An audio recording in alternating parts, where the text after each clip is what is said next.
for December the 12th, 2022. If you would please stand as you are able and join me in the Pledge of Allegiance to the flag.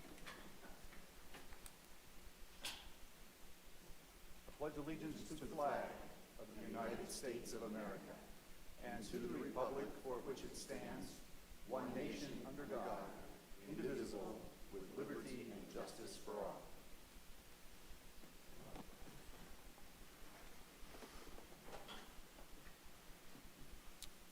Thank you. Will the clerk please call the roll of the members? Councilmember Nosler Beck. Here. Councilmember Gozman, I believe, is with us virtually. I am. Thank you. Councilmember Ohm. Here. Councilmember Stites. Here. Councilmember Hobby. Present. Councilmember Weaver. Here. Councilmember Hulteen. Present. Councilmember Hutchinson. Present. Mr. Mayor, all 8 members of council are present. We have a quorum. Thank you very much. Councilors, in your packet, you have the study session notes from December 5th, 2022. Are there any corrections to be noted to the study session notes? And seeing none, we'll let those be recorded as presented with our thanks to the clerk. Any changes to be noted in the agenda? Seeing none, we'll move with the agenda as published. We are, let's see, we have several proclamations, and I will go to the podium.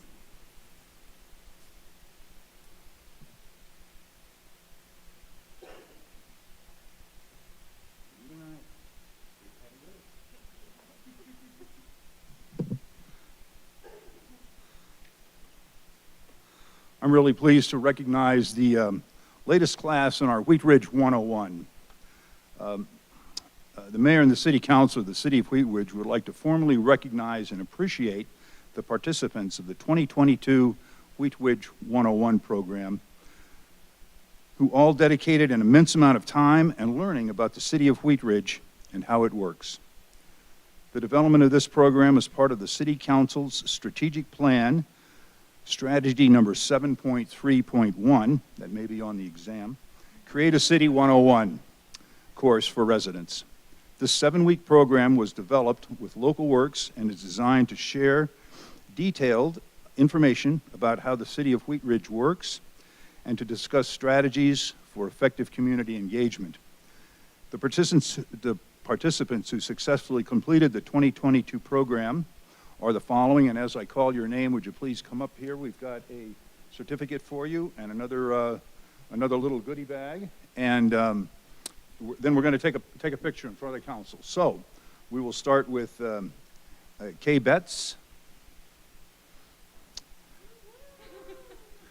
And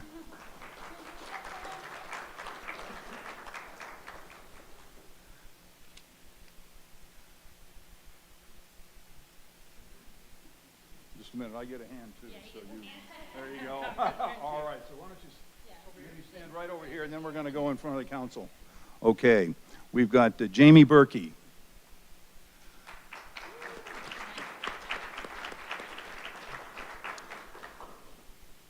Heather Byron.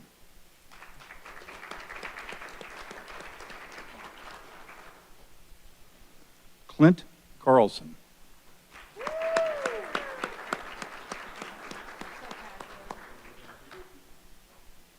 a lot going on up here. There you go. Sandra Davis.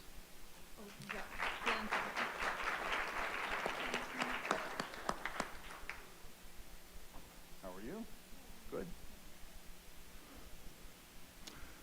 We've got Caitlin Coleman.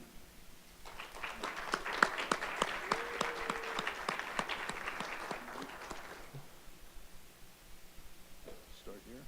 Go right down the line. There you go.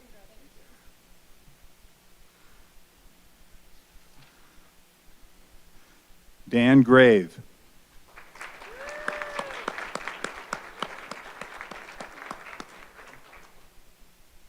Congratulations.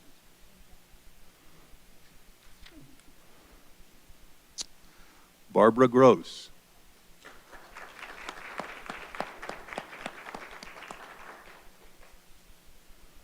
Amanda Harrison. All right.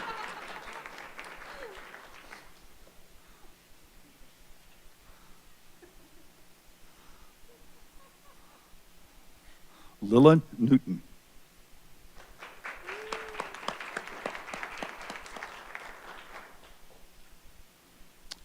Patrick Quinn.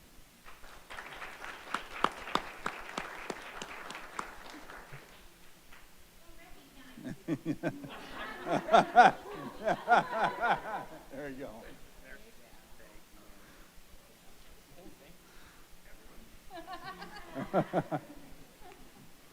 Joseph Springer.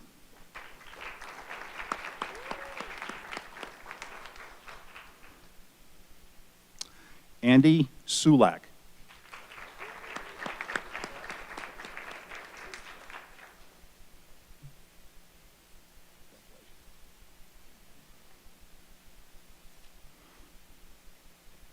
Ryan Swanson.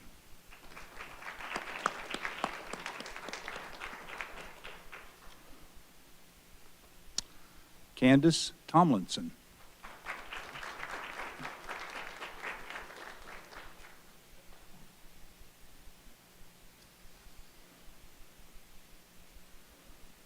Maddie Westra.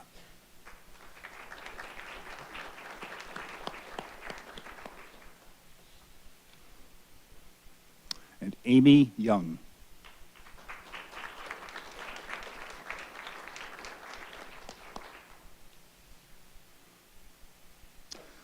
The Mayor and City Council would like to thank again the participants for their interest in the City of Wheat Ridge and hope that these individuals continue to stay engaged in our Wheat Ridge community and provide leadership throughout our community. So thank you all, and I want everyone to sort of follow right up in front, and the council would like to come and have a picture with all of you. So let's just stand right in front of the council, and council, if you would stand up.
And for our next presentation, I'd like to invite our Chief of Police to join us.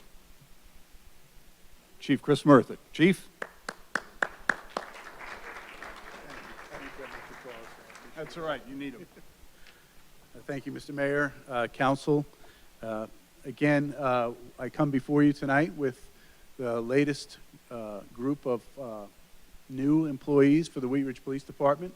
I'm always proud to present the folks that have committed to take a much greater share of responsibility for society to you, so you can get to know the people that are going to do the work in our community.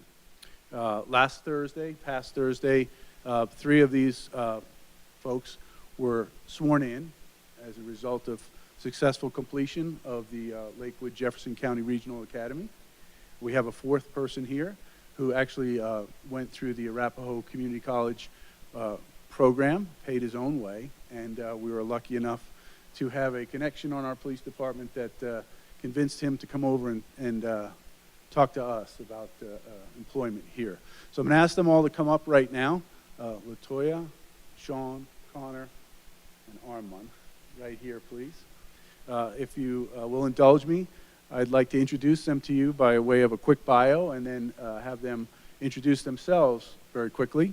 And tonight, at the end of that, because three of our members were sworn in after successful completion of the academy, and one of them was not sworn in, we'd like to swear in Armand at the end of that tonight in front of this council and the citizens of Wheat Ridge. And I think that's always a special moment for people to stand up there and take the oath of office. So just indulge me for a minute.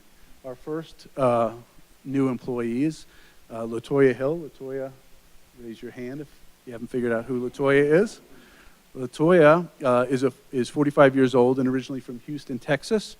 She attended the American Military University and graduated with a bachelor's degree in psychology. Latoya has a total of 13 years in the Army.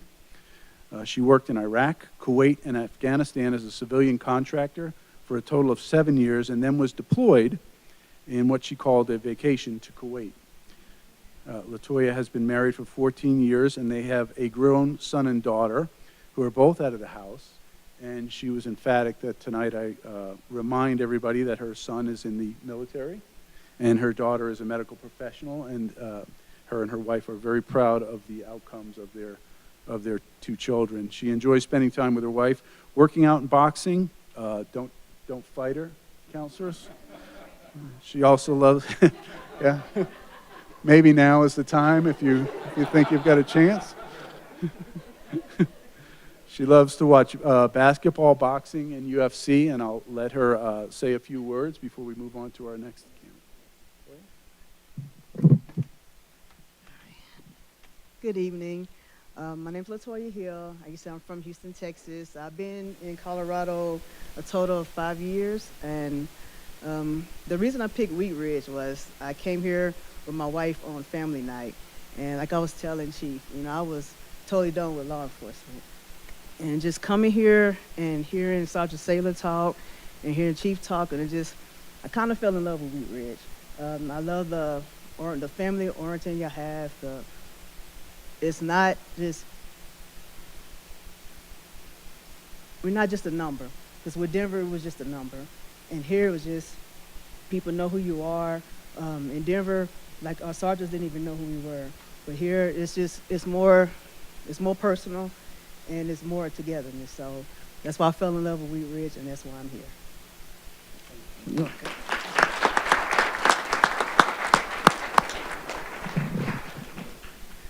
Our next employee, you guys got all out of order. I gave you the order and you got out of order. But our next is Sean Jones. Sean is 26 years old and was born and raised in Colorado.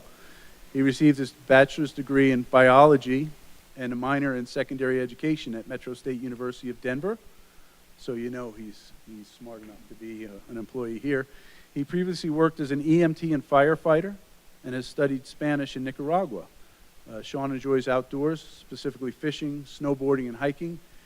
One of his future goals is to catch a tarpon and to own a Maine Coon cat. Is that right? That's right. Okay. And tonight Sean will introduce himself as well. Good evening, everyone. It's a pleasure to be here. So it's interesting how my journey led me to become a police officer. Originally, I wanted to be a firefighter, and when I got my EMT and got in a fire department, the more police officers I worked with on scenes and just met, they really stood out to me and set an example. That's what led me to apply, and then the more I did research into Wheat Ridge, I saw the family orientation.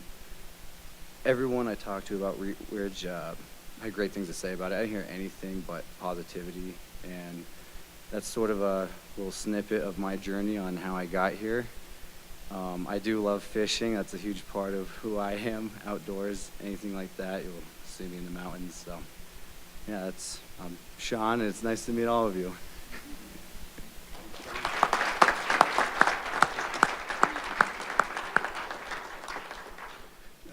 So apologies to any firefighters, but when firefighters come over to the police department, we often say, you turned in your pillow for a job, and we appreciate that. So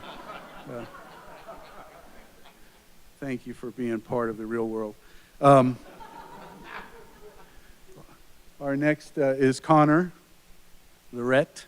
Connor is 22 years of age. He's originally from Littleton, but currently resides in Broomfield. He earned his bachelor's degree in criminal justice from Colorado State University. Connor is currently engaged. They have a 9-month-old puppy, so not from the marriage, I guess. But he enjoys playing video games and soccer. His favorite soccer team is FC Barcelona. Connor is a very intelligent individual, and if you get him talking, he may not stop. So we'll get him up here for just a minute. Connor? Good evening, everyone. So my first contact with law enforcement was actually when I was 4 years old. I called the police on my sister for not brushing her teeth. The cops that came to my door were very nice, and they taught me what 911 is supposed to be used for. And ever since then, I went on a bunch of ride-alongs all through high school, and that just kind of solidified that this is definitely what I want to do. And Wheat Ridge is, I think, a really special police department and community because it's a small town, but it's very densely populated. And the department itself is a nice size. It's not too big. It's not too small. There's plenty of career opportunities. And it's like Latoya said, I'm not just a number here. So I'm very happy to be here.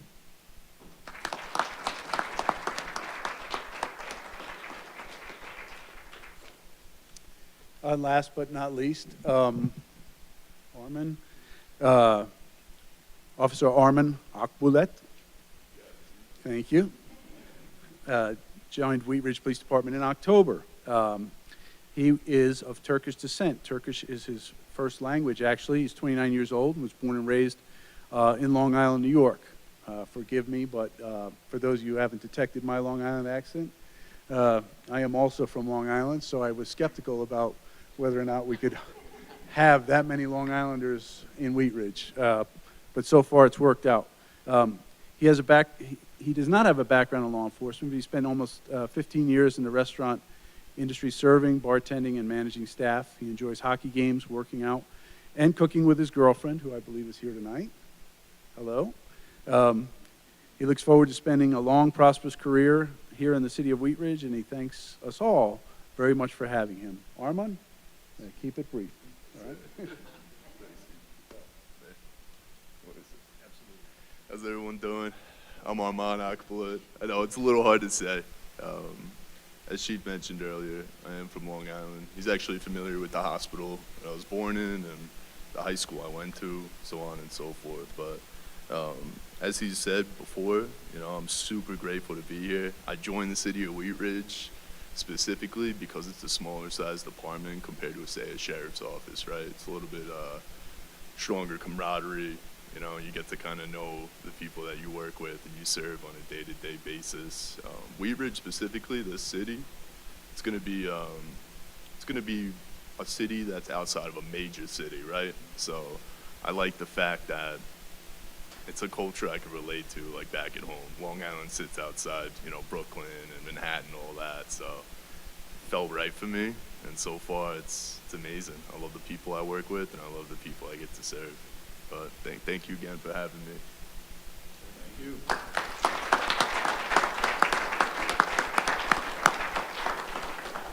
So, Mr. Mayor, if you'll indulge me for one more thing, Armin, come on back up here, please. Like I said, the other members of this class have already gotten be sworn in front of family and friends and the command staff and everybody else who attended, and Armin did not. So I ask tonight that you allow me to swear him in front of the council and members of this community. So Armin, please stand here and raise your right hand. Repeat after me. I state your name. I, Armand Akbulet, Do solemnly swear upon my honor do solemnly swear upon my honor that I will never betray my badge, that I will never betray my badge, my integrity, my integrity, my character, my character, or the public's trust. or the public's trust. I will always strive I will always strive to have the courage to have the courage to hold others to hold others and myself accountable and myself accountable for our actions. for our actions. I will uphold I will uphold the Constitution and laws the Constitution and laws of the United States of America of the United States of America and of the state of Colorado, and of the state of Colorado, and the charter and ordinances and the charter and ordinances of the city of Wheat Ridge. of the city of Wheat Ridge. I will strive to be responsible I will strive to be responsible to all citizens of the city for all citizens of the city and will faithfully perform the duties of police officer and will faithfully perform the duties of a police officer to the best of my skill and ability. to the best of my skill and ability. Congratulations. Thank you, sir.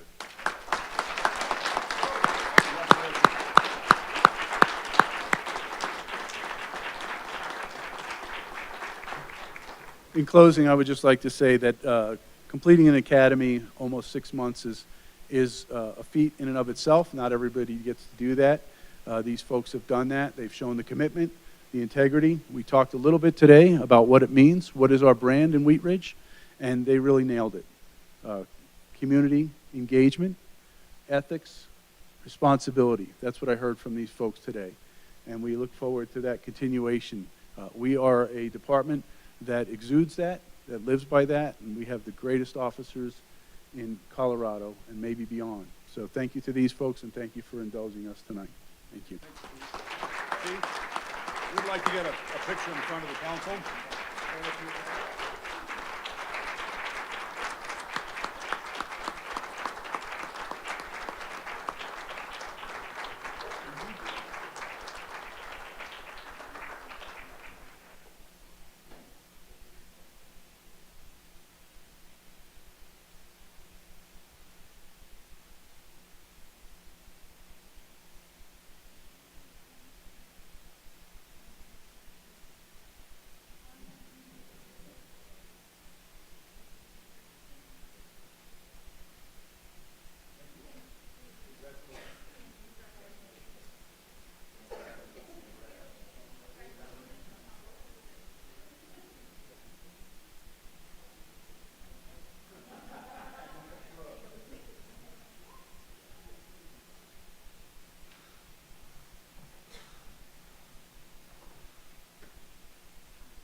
Thank you. We will now go to our public's right to speak. Members of the public may come to speak to the council on any item not on the agenda for a maximum of 3 minutes under our public's right to speak. I have several speakers signed up to speak, and when I call your name, if you'd please come to the podium and give us your first name and your last name. If you'd please spell your last name and give us your address. Then you'll have 3 minutes to address the council. We have some timing lights that go on. They go on green sort of when you start talking, and I think the yellow one goes on at about 30 seconds left, and the red one goes on at about 15 or so, and then it starts blinking and your time is up. So if you'd conclude your remarks when the red light goes on. Our first speaker looks like Van Bruce Arndt from Morrison, Colorado, and we have Patrick Quinn on deck. Hello, Van Bruce Arant, A-R-R-A-N-T, Morrison, Colorado. There are some changes that have been made in the country that are affecting Wheat Ridge ordinances.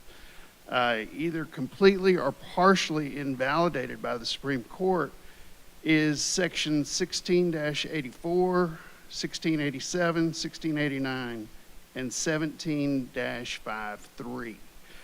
Now, this has come about because of 4 different Supreme Court rulings.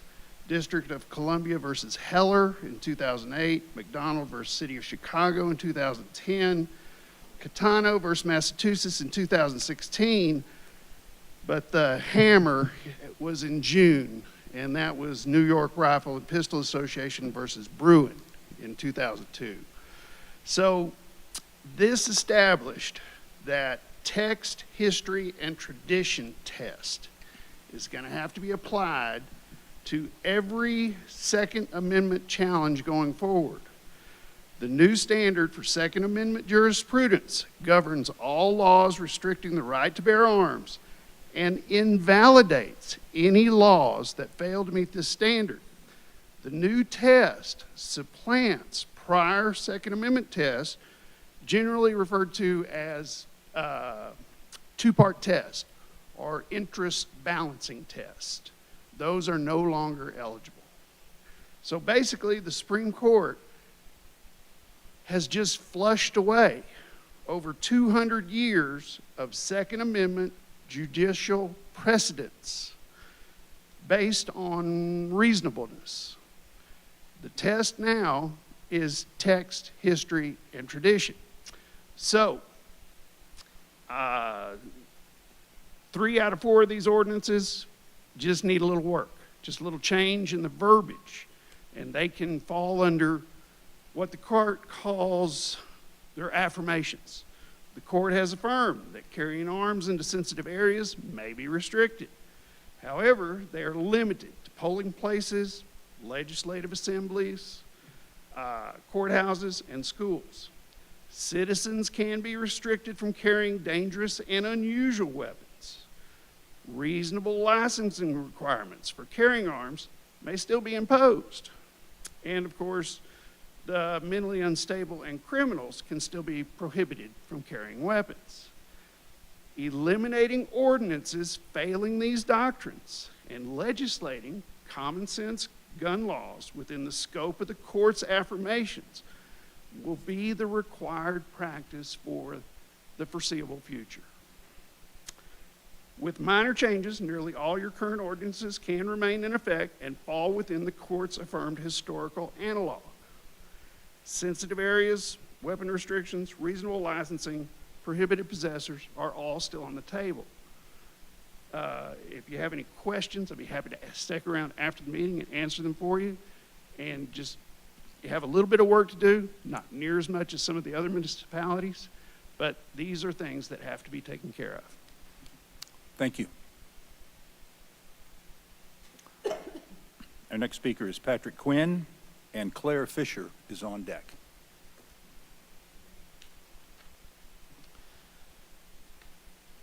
Patrick Quinn, Q-U-I-N-N. I reside at 3995 Moore Street. Good evening, Mayor Stryker. Mayor Starker. I need to start over. Okay. Yeah, you're going to throw me out now, right? Good evening, Mayor Starker, City Council, city staff, and guests. I rise tonight in support of and appreciation of the Wheat Ridge 101 program. It was a very eye-opening experience to get a behind-the-scenes look at all the different departments, divisions, and people within our city government. As the former president of IBW Local 111, I have worked with state and local legislators on behalf of the membership and have an appreciation for that behind-the-scenes work. But this class exposed me to an entirely different perspective. Marianne and her team have gone over and above creating this program and deserve a big round of applause for their hard work and dedication that went into the development of Wheat Ridge 101. Thank you, Marianne. As part of the program, we were introduced into to Local Works, the diverse community introduced to the diverse community programs and organizations through a speed networking exercise. That was pretty intense. We had an overview of the structure and flow of the city government and the giant budget of the city. Yay, budget, Allison. I think we have a new appreciation for our public works team and their staff for all they do, and I would like to congratulate our snowplow truck drivers who competed and placed very respectively in the truck driver rodeo. Along with our public works and engineering, I had a great interest in the planning, zoning, and economic development module, as that directly pertains to my career as an Xcel Energy designer and planner. It was exciting to meet my counterparts within the city. During our Parks and Rec module, we even got to dissect owl pellets. Now, if you don't know what an owl pellet is, it's owl vomit. And we got to take it all apart and see what they eat. That was kind of very interesting. And in our last module, exposed our group to the inside of our police department and officers. I can say I'm very proud of our department, and even more so tonight after seeing that, what I saw tonight, and have a greater admiration and understanding of what those officers go through on a daily basis. And I was killed in one of the exercises. I didn't make the shoot or don't shoot. So I'm glad Chief Murtha didn't make me an officer. It was exciting to see the support of the various departments within the city here and their staff, as our class was very interactive and we had a lot of questions and comments. The program has caused me to become more involved in my neighborhood, in the 3rd District, and with the city. It has inspired me to apply for some positions in the various boards and commissions, and you might even see my name on a future ballot. I want to thank the council, mayor, and staff for funding this program, and I ask that it continues, and we even expand this to Wheat Ridge 102. Thank you for your time. Thank you very much. Our next speaker is Claire Fisher.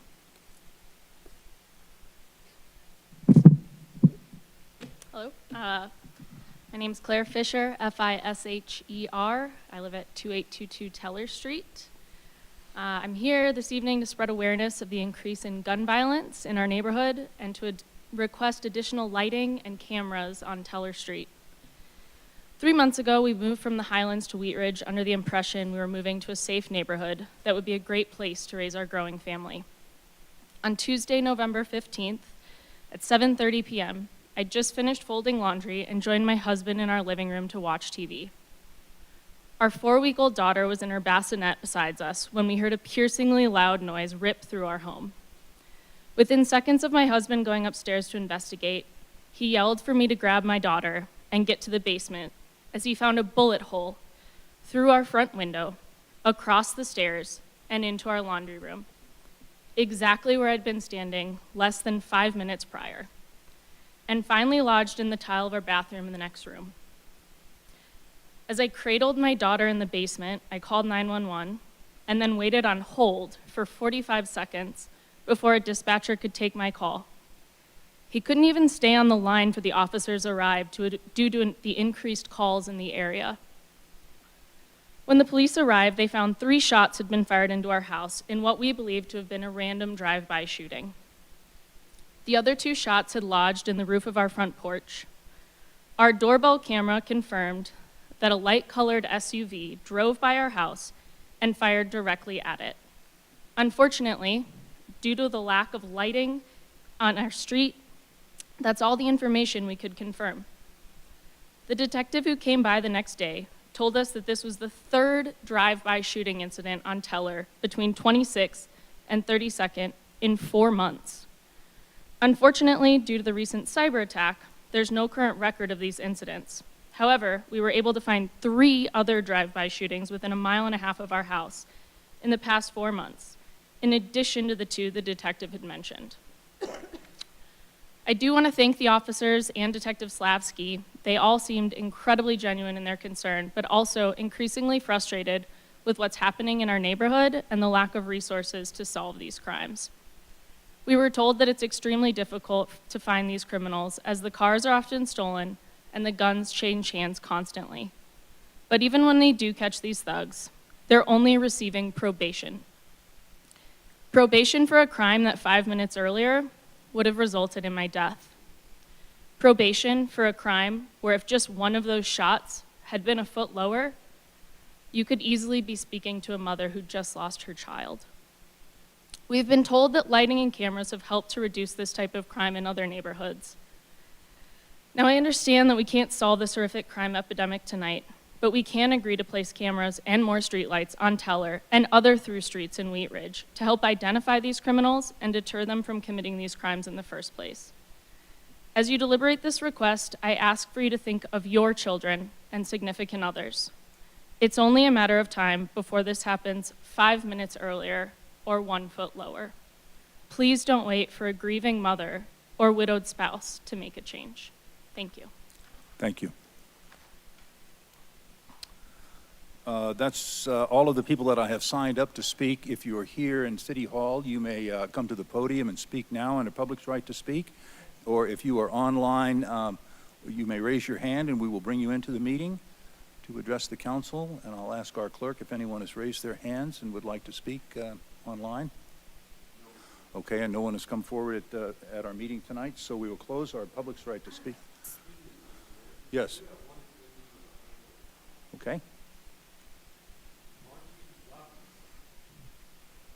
Okay, Ms. Robinson, if you would please unmute yourself and give us your first name and last name and your address, then you'll have 3 minutes to address the council.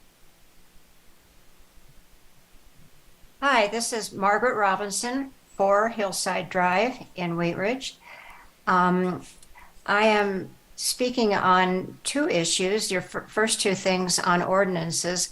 One is the bill number 19, 2022, addressing race and religion-based covenants on title, and hoping this is a no-brainer and that you will. Ms. Robinson, that we will take public comment when that comes up for the public hearing. So if you'd like to have your comments included in the public hearing, that's the appropriate time to address that one.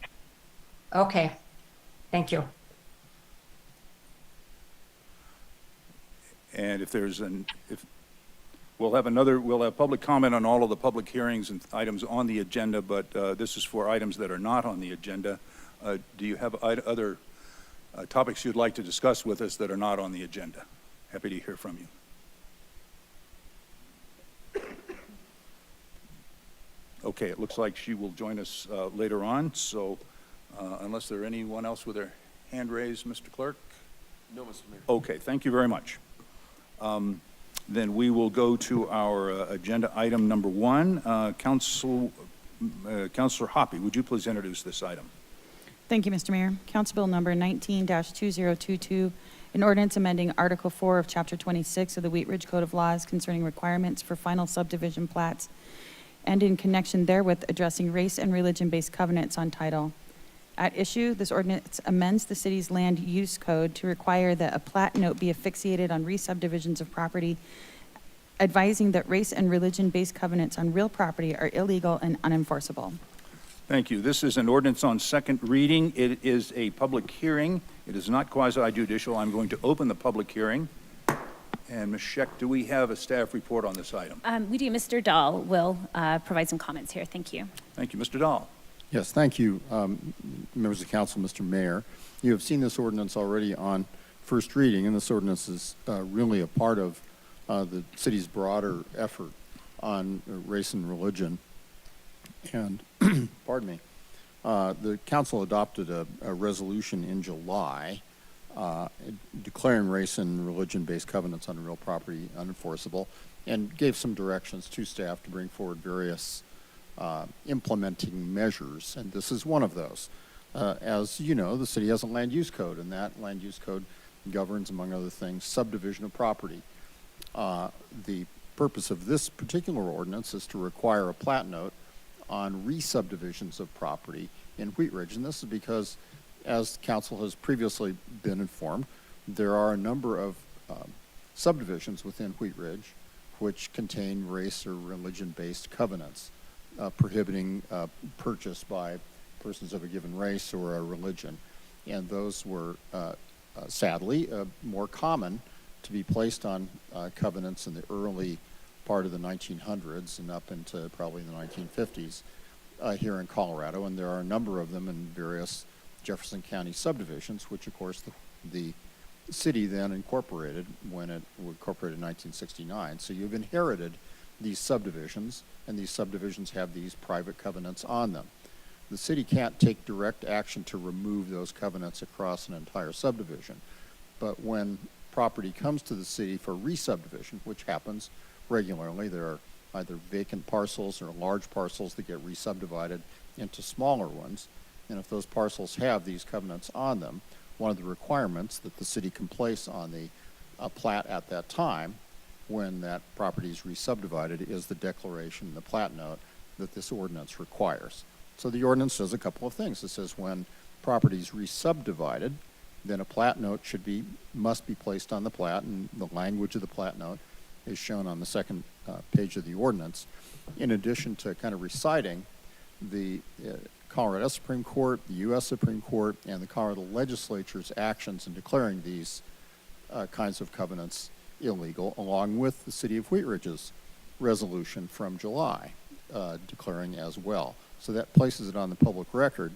It also makes available to and notifies property owners of their ability privately to individually remove these covenants, usually at the time they buy or sell an individual property. And so we've even recited the Colorado Revised Statute reference for private property owners.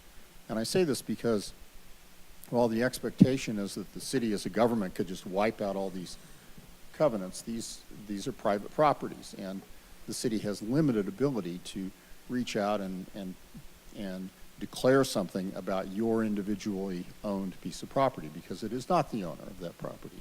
Even if that restriction on the property is illegal and unenforceable, it's not the city's power to reach out to those properties. But what the city can do is make this power available and identify that power to the property owners themselves, and it'll come up on plat note. So that's what the ordinance does, and it's a part, as I say, of a larger effort by the city. We're looking now at researching what subdivisions do have these covenants and the ability for us to reach out to, for example, homeowner associations for those particular subdivisions, alerting them to the mechanisms and the alternatives and options that they have. So that's the thumbnail sketch. We'd be pleased to answer any questions. I know there's at least one member of the public to testify. Thank you, Mr. Dahl. Before I go to questions from council, I'd like to open this up to the public to speak on this item. I don't have anyone signed up to speak. If you're here in the City Hall and would like to speak, you may come to the podium now. And I believe we do have Mrs. Robinson wanted to speak with us online, and now would be the appropriate time, if she's still with us. And Mrs. Robinson, please join the meeting. If you'll unmute yourself and give us your name and spell your last name for us and give us an address, we'd love to hear from you. Margaret Robinson, 4 Hillside Drive, Wheat Ridge. I am just speaking in support of this. Thank you very much. We appreciate you coming to speak with us tonight. I don't have anyone else, so we will, from the public wanting to speak on this, so we will close our public's right to speak and go for any questions from council of staff on this item before I close the public hearing and ask for a motion. And I don't see any questions, so I'm going to close the public hearing. And Councilmember Hoppe, may I have a motion on this item? Yes, Mr. Mayor. I move to approve Council Bill number 19-2022, an ordinance amending Article 4 of Chapter 26 of the Wheat Ridge Code of Laws concerning requirements for final subdivision plats and in connection therewith addressing race and religion-based covenants on title, and that it take effect 15 days after final publication. Second. There's a second by Councilor Holteen. Is there discussion on the motion? Seeing none, will the clerk please poll the council?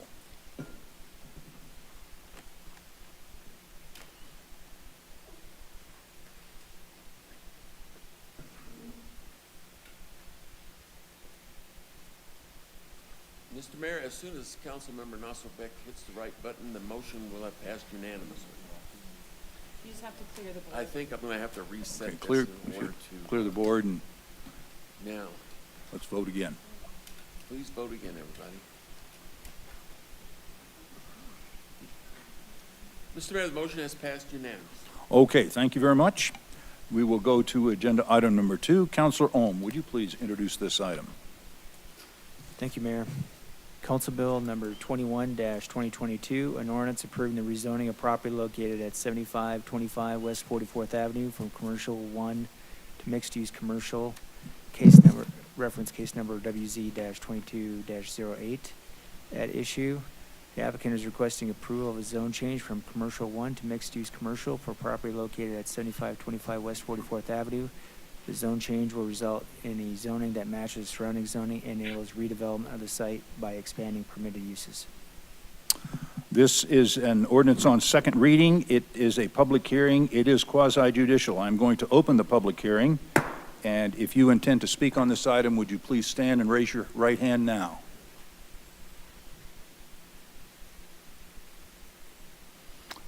Do you swear or affirm that the testimony that you will give will be the truth as you understand it? Thank you. You may, Ms. Scheck, do we have a staff presentation on this item? We do. We have Elena with us from our Community Development Department. Thank Okay. you. Elena? Good evening. Can you hear me? Okay.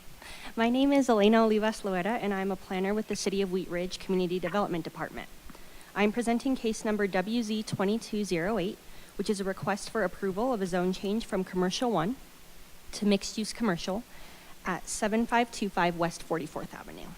I would like to enter into the public record the contents of the case file, the zoning ordinance, the comprehensive plan, and this digital presentation. The property is within the City of Wheat Ridge. All appropriate notification and posting requirements have been met. and therefore City Council has jurisdiction to hear this case. The subject property is outlined in red. The property is located approximately at the intersection of West 44th Avenue and Wadsworth Boulevard.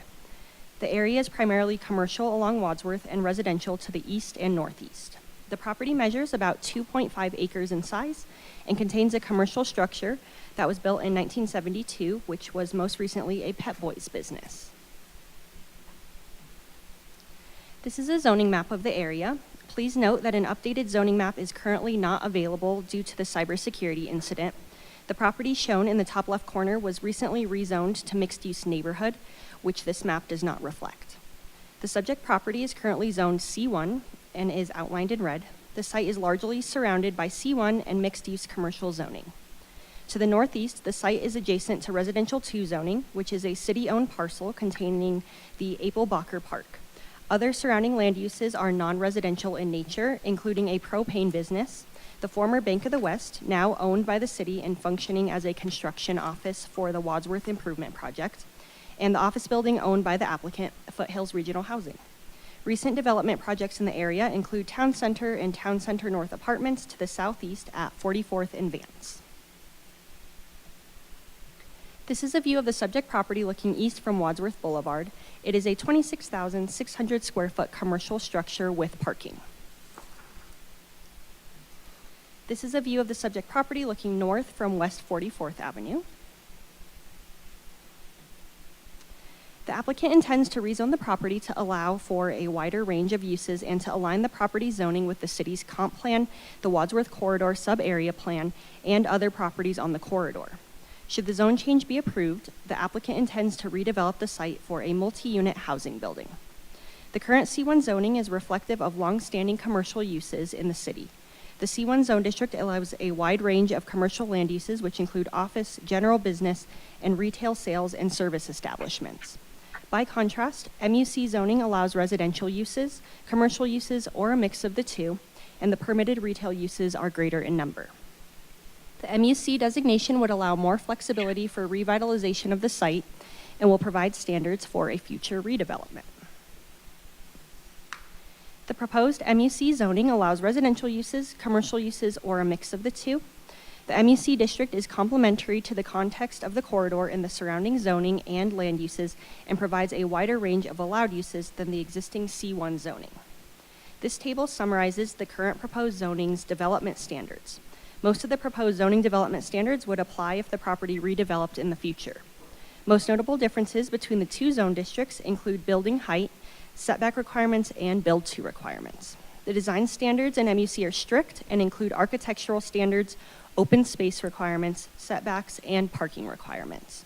I would like to note that the maximum height in MUC is taller than C1 in part because the property is located in the area that voters exempted in 2008 from the charter's height and density limitations. That means that a single-use building can be up to 4 stories or 62 feet in height, and a building that is vertically mixed use can be up to 6 stories or 90 feet in height. As a requirement in the zone change process, a neighborhood meeting was held on November 23, 2021 in a virtual Zoom meeting setting. 5 people attended the meeting and did not have any concerns. Because Wheat Ridge is not a full-service city, we sent the application on referral to outside agencies, including fire, water, and sanitation, as well as completed an internal review. We did not receive concerns or objections from outside agencies. Before the hearing, the property was posted for 15 days, and letters were sent to property owners within a 600-foot radius. The Planning Commission recommended approval of the request on November 3, 2022. Staff received 3 comments on Wheat Ridge Speaks from members of the public prior to this hearing, which were forwarded to City Council for review. We use several criteria to evaluate zone change requests, which include consistency with the comprehensive plan and other applicable plans. Staff believes that the proposed MUC zoning is consistent with the policies and goals in the city's comp plan and the Wadsworth Corridor Urban Renewal Area Plan. The property is identified as a neighborhood buffer area and is along a primary commercial corridor within the structure plan, a designation used for existing commercial areas and which calls for the promotion of reinvestment in properties and the promotion of a mix of neighborhood supporting uses, including residential use and office use. The Wadsworth Corridor Urban Renewal Area Plan calls for many of the same policies and goals of the city's comp plan, including high-quality architecture and design, the incorporation of new and existing uses that accommodate existing and future market demands, and the revitalization of existing neighborhoods. The MUC zoning designation is appropriate for the subject property, allowing the existing land to become conforming and enabling the possibility of future redevelopment, which aligns with the city's adopted goals and policies. Ultimately, staff is recommending approval of the request for the following reasons. Based on the character and land use patterns of the area, the MUC zone district in this area is more appropriate than C1 in terms of allowed uses for the property. For that reason, the zone change should not have an adverse effect on the surrounding area. Staff finds the zone change to MUC is supported by the city's comprehensive plan and the Wadsworth Corridor Urban Renewal Area Plan, specifically the vision for high-quality architecture and design, the revitalization of existing neighborhoods, and reinvestment in aging commercial properties. This zone change request supports the comprehensive plan by enabling investment in the property and by aligning the zoning with the city's mixed-use goals for this corridor. City Council is the final decision maker on this rezoning request. That concludes my presentation. Thank you. Thank you very much. Before we go to questions from staff or from council, I'd like to invite the public to speak on this item if they would like to. I have no one signed up to speak, but if you are here in the City Hall and would like to speak, this is your opportunity to do so. And if you're joining us online and would like to speak on this, please raise your hand, and we will bring you into the meeting. Mr. Mayor, Margie Robinson would like to speak. Okay, Ms. Robinson, if you would, I have a question for you. Since this is a public hearing and it is quasi-judicial, if you would please raise your right hand, and do you intend to tell the truth as you understand it in this case? And if you do, please say "I do." My hand is up, and yes, I do. Thank you very much. If you would please give us your first name, last name, and give us your address, then we'd love to hear from you. Okay, Margaret Robinson, 4 Hillside Drive. Several months ago, the city of Wheat Ridge missed an opportunity to provide more affordable housing for Wheat Ridge at 32nd and Wadsworth. They turned down a proposal for an affordable housing project due to complaints from neighbors. On the other hand, a project right near me at 32nd and Kipling is now being built with $1 million homes. My question is, what do we want? More opportunities for affordable housing or more $1 million homes? I'm speaking to supporting the bill 2122 to 2022 for rezoning the property at 7525 West 44th so that affordable housing can be built if that's what people decide to do at that location. The city says it wants more affordable housing in Wheat Ridge, and this is a way for them to pave the way for this to happen. Thank you. Thank you. Is there any, I don't see anyone here in City Hall that would like to speak on this. Mr. Clerk, do we have anyone further online? Okay, we will close our public's right to speak and go to questions from council of staff in this item. Do we have any questions before I close the public hearing? Councilor Hoppe. I just have one quick question about, with mixed-use commercial, I believe that promotes the building to be more towards the commercial corridor, like closer to Wadsworth rather than on the back end of the lot, but can you clarify that for me, please? Yeah, so mixed use code has a build to requirement. So you're correct. Let me see if I have my table here with it.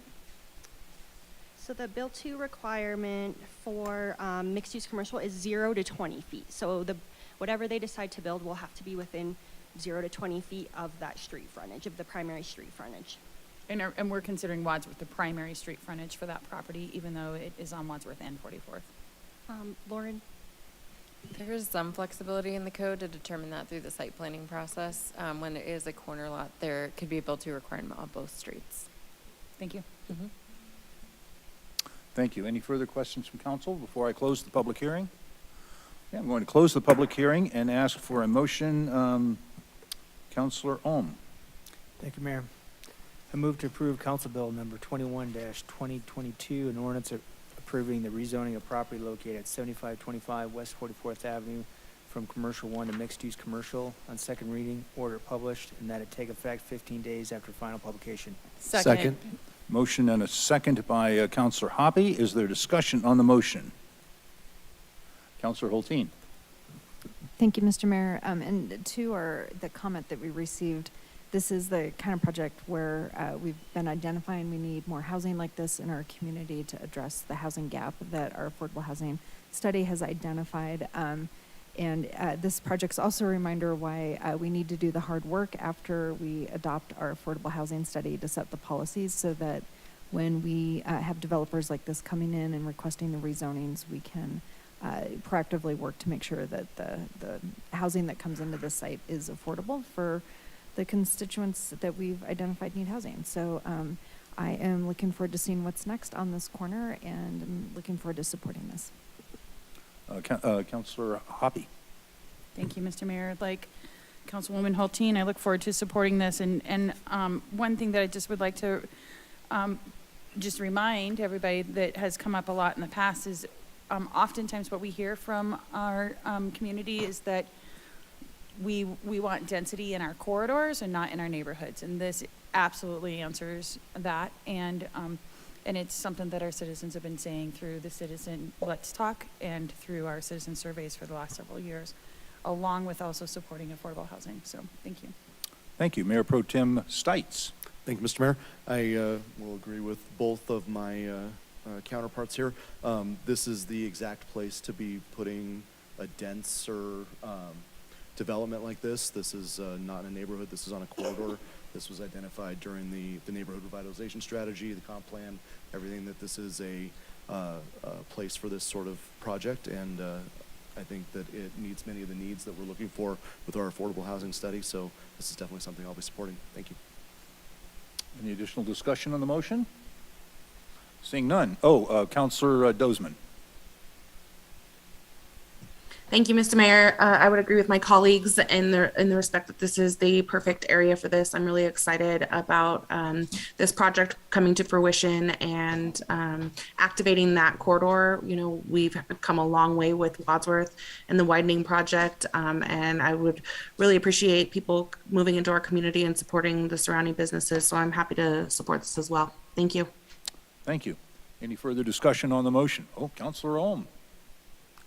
Thank you, Mayor.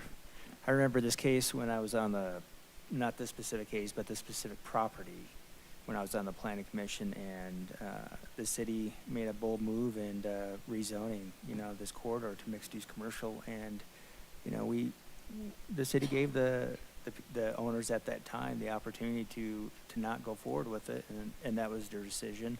And now this is a great fit. I'm definitely in support of this becoming back to mixed-use commercial.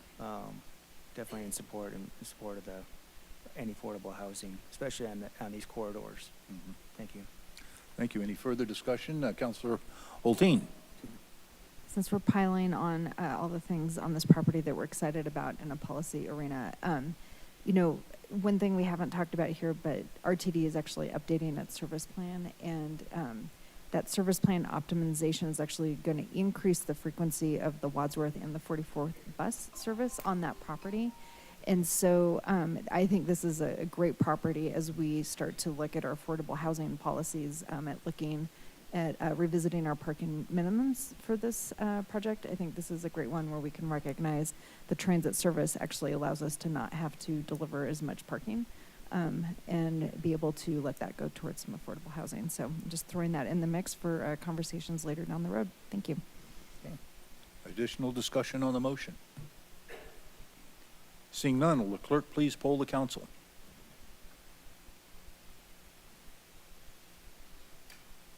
Mr. Mayor, the motion has passed unanimously. Thank you. We will go now to agenda item number 3. Councilor Weaver, would you please introduce this item? Thank you, Mr. Mayor. This is Council Bill number 22, 2022, an ordinance amending the Wheat Ridge Code of Laws to permit composting under prescribed conditions.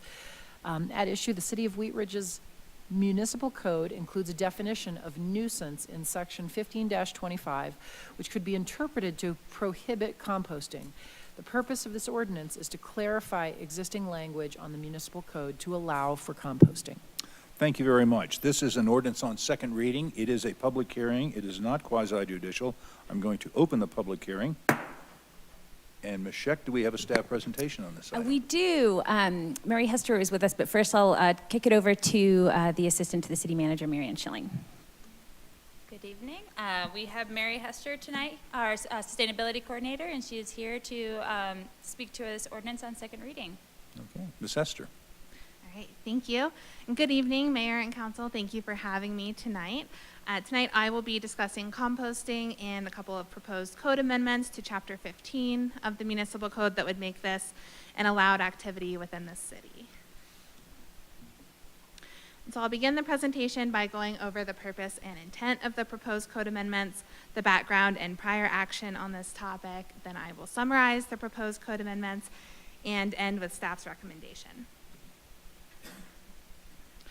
So the purpose of tonight's presentation, the intent of our proposed code amendments is to provide clarification within the code so that composting would not be considered a nuisance under the scope of Chapter 15 so long as it is being properly performed and not otherwise creating nuisance conditions. Going into the background and prior action on this topic was initially raised by Councilmember Hulteen at the July 11th City Council meeting. And then at the September 26th study session, staff presented proposed code amendments that would amend Chapter 15 to define composting and make this an allowable activity. Council provided feedback to staff at this meeting as well as consensus for staff to come back and bring an ordinance, and that was passed unanimously on first reading on November 28th. And so to summarize the proposed code amendments to Chapter 15, staff is proposing to amend Section 15-4, which covers definitions, to add definitions for compostable materials and composting. And Council, as you may recall, this is the language that was presented at the September 26th study session, and these definitions have not changed. Staff is also proposing to amend Section 15-25, which addresses unlawful activities. Items A and C to exempt composting from being considered a nuisance activity. And since the September study session, this language has expanded to add that composting should be done within a segregated area of a property, that it should contain alternating layers of plant and organic materials. And then the language pertaining to attracting pests and other nuisances was modified to reference objectionable instead of miscellaneous conditions based on feedback from the study session. And so lastly, staff does recommend approval of this ordinance, and that concludes my brief presentation, and I'm available for any questions that you may have. Thank you very much. Before I go to questions of council, I would like to invite the public to speak on this matter. I don't have anyone signed up to speak, but if you are here in the hall and would like to speak, you may do so now by coming to the podium. If you're joining us online, we'd be happy to have you speak at the meeting. If you would raise your hand, we'll be happy to bring you into the meeting. And I'll ask our clerk if anyone has raised their hand. No, sir. Okay, and I don't see anyone coming forward to speak, so we'll close our public's right to speak and open this for questions from council.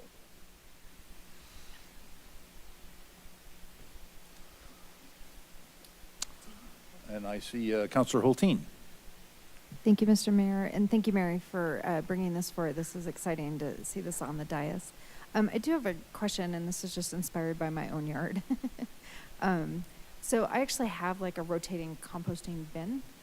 So it would qualify under segregated, but it's because it's a rotating contained bin. There's no alternating of materials in it to use it correctly. And so technically under this, my composting would not qualify. And I know that this is not going to be a nitpicky thing, but I'm just wondering like how those type of like rotating bin composters are considered under this.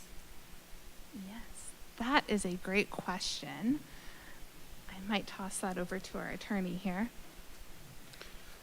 That is a good question. And actually, in looking at the structure of what is proposed in front of you, the real key here is, and what we're trying to accomplish, I think, is to make certain that composting isn't considered a nuisance. So you get a neighbor, sees your activity, says, okay, that's a nuisance. In looking at the language that we put together, The one phrase that probably the exception to the nuisance violation can do without is in fact the, and shall contain alternate layers, maintain to facilitate. That's really telling you how to compost. And I think that's maybe unnecessary because really the purpose of this section, in fact, both changes, are to make sure that composting, while recognized, isn't considered a nuisance. And the language you mentioned, or that is that phrase, doesn't really advance that goal particularly. I mean, it describes probably a common form of composting, but as you've pointed out, not the only one. In order to make certain that rotating bins like yours aren't considered nuisances because they don't have that alternating layer, it would be appropriate if council wishes to include as a part of the motion approving the ordinance with the deletion of that phrase, which really, as I look at it, unless staff feels otherwise, I don't think is necessary to accomplish the goals of the ordinance. So the phrase you'd want to eliminate as a part of the motion, approve the motion on second reading with following change to delete the words in section 1525A, and shall contain alternate layers of plant materials maintained to facilitate decomposition and produce organic material to be used as a soil conditioner. And you can probably just end that sentence after segregated area.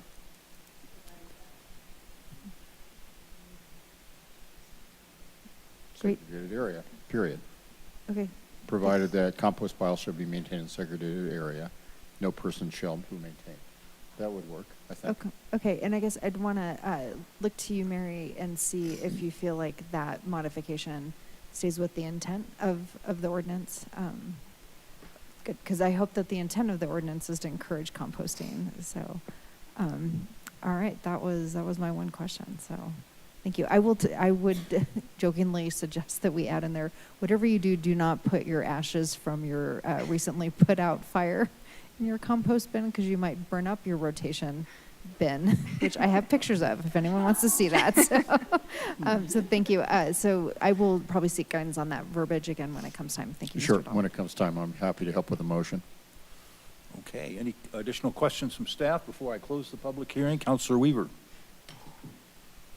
I just wanted to mention I am supportive of that change as well, because there are many different kinds of composting. I'm just wondering if does there need to be a definition of composting in there, since it's not just the layering or the rotating, but there's bokashi, there's all these different types of composting out there that people do that's aerobic and anaerobic, and I'm just wondering if it needs to be a little bit an additional definition of, and composting is.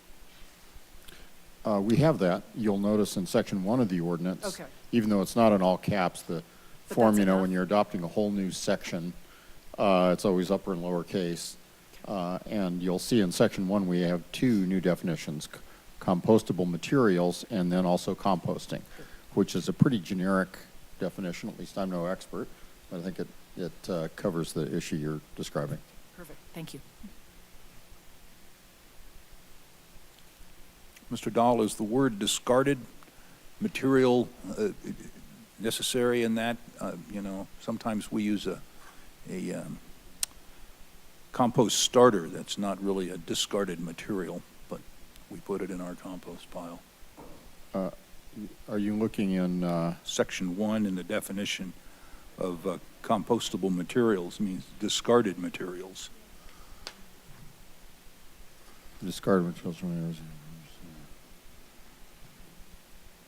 Well, they're discarded materials collected for the purpose of being composted.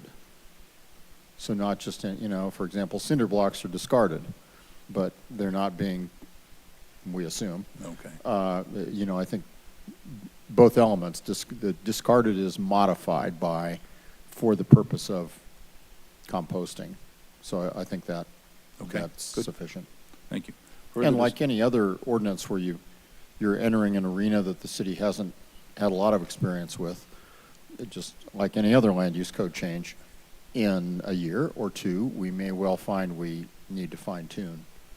And so to the extent this causes some kinds of problems or we need to accept other things, we can do that. And while we probably have a long history of composting, we don't have a long history of regulating composting. Exactly right, yes, Good. thank you. That's Any, exactly right. Any further questions or before I close the public hearing and ask for a motion? I'm going to close the public hearing, and Councilor Weaver, may I have a motion on this item? Didn't press the right button. I did not mean to vote on that. Okay, are you ready? Are you ready for me to do this? Okay.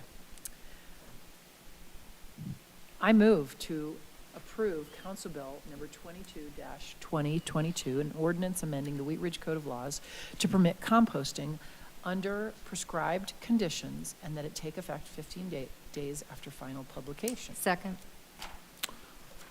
I'd appreciate, you can either do that motion and then we can take a motion to amend.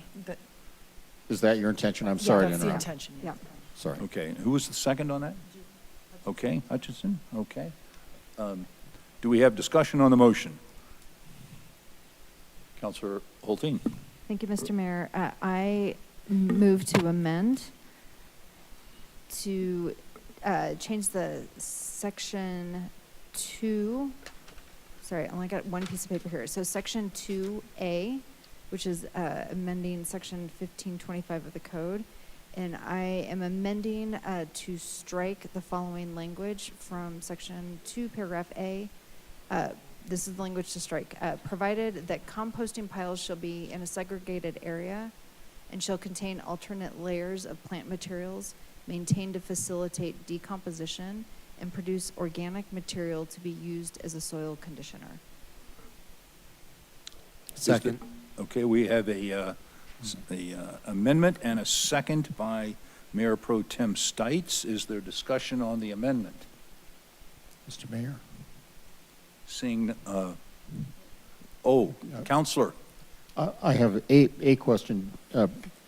Councilmember Holteen, did you mean to strike the phrase "shall be in a segregated area"? No, it did not. And shall contain alternate layers. I believe you wanted the strike-through to just commence with "and shall contain." Is that correct?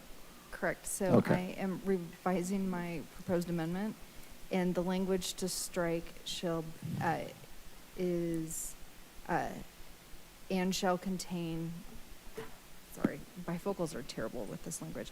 And shall contain alternate layers of plant materials maintained to facilitate decomposition and produce organic materials to be used as a soil conditioner. Okay, we have a clarification in the amendment. Is the second agreeable? Yes, Mr. Mayor. Okay, so we have a clarification in the language to be struck as an amendment, and we have a second to that motion. Is there discussion on the amendment? Seeing none, will the clerk please poll the council on the amendment? Mr. Mayor, the motion is amended 8-0. All right, so then we will go back to the main motion. Do we have further discussion on the main motion as amended? Seeing no discussion on the main motion as amended, will the clerk please poll the council? Mr. Mayor, the motion has passed unanimously. Thank you. 14. Very good. We will go to agenda item number 4. Mayor Pro Tem Stites, would you please introduce this item? Thank you, Mr. Mayor. Motion to approve installation of traffic calming devices on Dudley Street between 32nd Avenue and 38th Avenue in accordance with the Neighborhood Traffic Management Program. At issue, residents on Dudley Street petitioned the city to address traffic issues on the street segment from 32nd Avenue to 38th Avenue in accordance with the city's Neighborhood Traffic Management Program, NTMP. The city met with the residents at a neighborhood meeting and subsequently devised a plan to install speed humps to mitigate traffic issues. The residents then secured a petition with the necessary number of property owner signatures supporting the installation of speed humps in accordance with the NTMP policy and are hereby seeking approval for implementation. Thank you. This will be a motion of the council. It is not quasi-judicial. Ms. Scheck, do we have a staff presentation on this item? We do. I'll turn it over to Lauren Mikulak, our Community Development Interim Director. Okay, Ms. Mikulak. Thank you. We have two staff members who manage the NTMP. So tonight in person, we have Steve Wynn, our engineering manager, who will be presenting brief set of slides. And then on Zoom, we also have with us civil engineer Jordan Jeffries.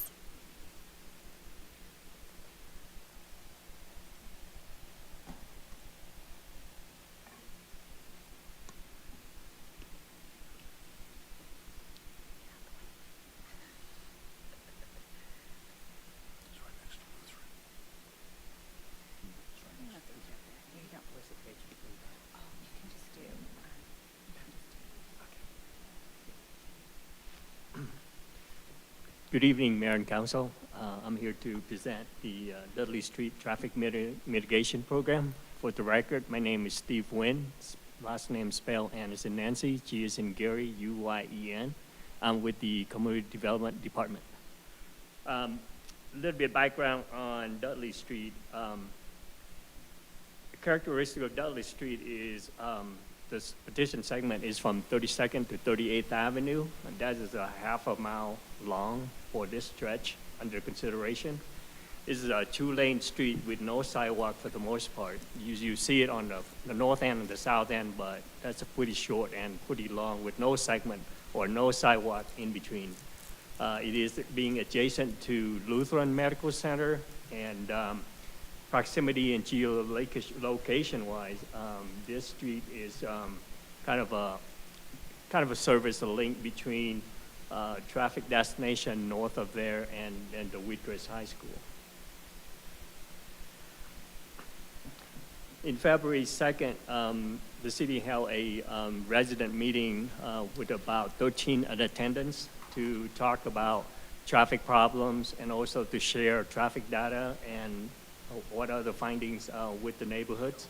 Definitely that, the resident did share traffic issues, including high school traffic, bypass traffic, that is a problem to the street. And in addition, there are excessive parking that tend to block traffic lanes, various locations along the stretch of this roadway. The general consensus with the resident afterward was to move forward with a traffic calming solutions. And definitely that the resident want the city to explore a variety of traffic calming designs, whether that be vertical displacement or horizontal design. With the vertical displacement, typically there are type of called speed humps that causes vertical displacement that would force a driver to slow down. For the horizontal options, certainly there's median design and chicanes that you may have seen several locations around the city. As far as traffic data, to get a sense of what this street is experiencing, we collected data, and as you can see there, the volume of this street that receive and deal with a day is about 644 cars per day. That's typically a little bit of medium to high traffic for a residential street. The 85th percentile speed is about 32.2 miles in a 25 mile per hour zone. That is relatively high for a speed for a typical residential street. And other statistics show that about 66% of vehicles exceeding about 25 miles per hour. And you can note it right there, we got a maximum speed of almost 60 miles per hour. So that kind of gives you a sense of what this street is experiencing. On the traffic accident side, which we also use for evaluations, we got about 8 reported over a 10-year span, and 4 of those are mid-block accidents. This program is really focused on mid-block speeding and related safety issues pertaining to that. There were no bicycle or pedestrian accidents reported. In terms of the mitigation plans, after that, we evaluate the stretch and was able to come up about 4 treatment locations with the 4 speed humps that's shown there on the display. This is spaced as per standard practices. The goal is to have a spacing with optimal distances so that we can control the speed to maintain at around 20-25 miles per hour over the general stretch. We did look at horizontal traffic calming solution in terms of median and chicanes. That was not possible to place them because there were no side confinement, such as sidewalk, curb and gutter, where it served as a side boundary to confine traffic. This street, for the most part, again, has no curb and gutter and no other means to really provide a kind of a horizontal design for this. And that's how we landed with the traffic speed humps as a design option for this. And there are some additional that we added onto this because the resident did bring up traffic parking in area where we do not want them to. And so the plans also include some no parking signing to address that particular issue. As far as petition, we did receive the petition back in September, verified, and along the way, there were some residents call in to remove their name from the petition after considering their initial approval. We did sort all of that through from a number of calls, or a couple of calls, that is. And the final petition rests at about 86% in terms of approval of the plans. So with that said, that concludes my presentation, and I'm going to open up for questions. Thank you. We'll go to questions from council, but before we do that, I'd like to invite the public to speak on this item. I have several people signed up to speak. If you would please come to the podium when I read your name. And our first speaker is Rosemarie Bowden. Bowden, I'm sorry. Okay. Please give us your name and spell your last Rosemarie. name and give us your address, please. Rosemarie Bowden, 3535 Dudley Street. I've never seen this petition. I wasn't asked to sign it. I think I wasn't old enough and vulnerable enough to where they could twist my arm to do it. I've talked to many of our elderly on the street. They didn't understand it. And there's two issues, and I think we're not ready to move on this. We have two big issues. I'm going to talk to you about the no parking along Lutheran grounds, and my husband will talk about the speed bumps. And the no parking is a pretty big issue, and they're really two separate things, and they shouldn't be put in the same motion, okay?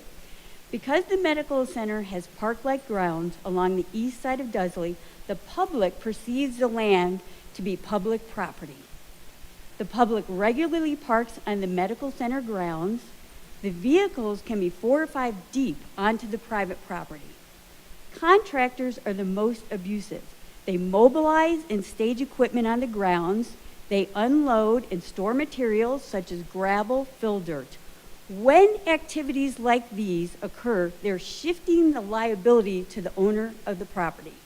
When you do activities on someone else's property, they take responsibility. That put Lutheran at risk. Originally, the ditch along the east side of Dudley ran from the duplex adjacent to the south end of the medical center grounds to the Rocky Mountain ditch at the north end of the medical center. Over the years, the abusive contractors have filled in the ditch from 3555 Dudley Street to the Rocky Mountain ditch. There are 2 small sections of buried culverts which are 80 to 90% full of dirt and debris so that we can drive onto the private property. What happens when the day comes if the ditch is needed to help direct an unusual amount of excess water? Are we supposed to absorb the water into our homes and basements? Because the ditch may be in the city easement, who is responsible for the ditch? Is it the city or is it the medical center? The second notable users of the medical center grounds for parking is the group home located at 3555 Dudley Street. The medical center grounds accommodate the overflow of vehicles from employees, from visitors, and service providers of the group home. The third most common user of the medical center grounds is the general public. Once again, because the property is considered open space, the public parks on the grounds, walk their dogs, stroll the grounds, ride their mini bikes, ATVs, because it's open space. It's not. It's private property. In the area along the actual ditch at the south end of the medical center grounds, the ditch is overgrown with vegetation and is not being maintained by the city or the medical center. It is currently a near forest. Again, who is responsible for the maintenance of the ditch in the area between the ditch and the street? Two big issues. I don't think we're ready to move on this motion. We would love to have no parking to keep people off the private property of the medical center. Speed bumps is a no. Thank you. Thank you. The next person I have signed up to speak is Walt Kordziel.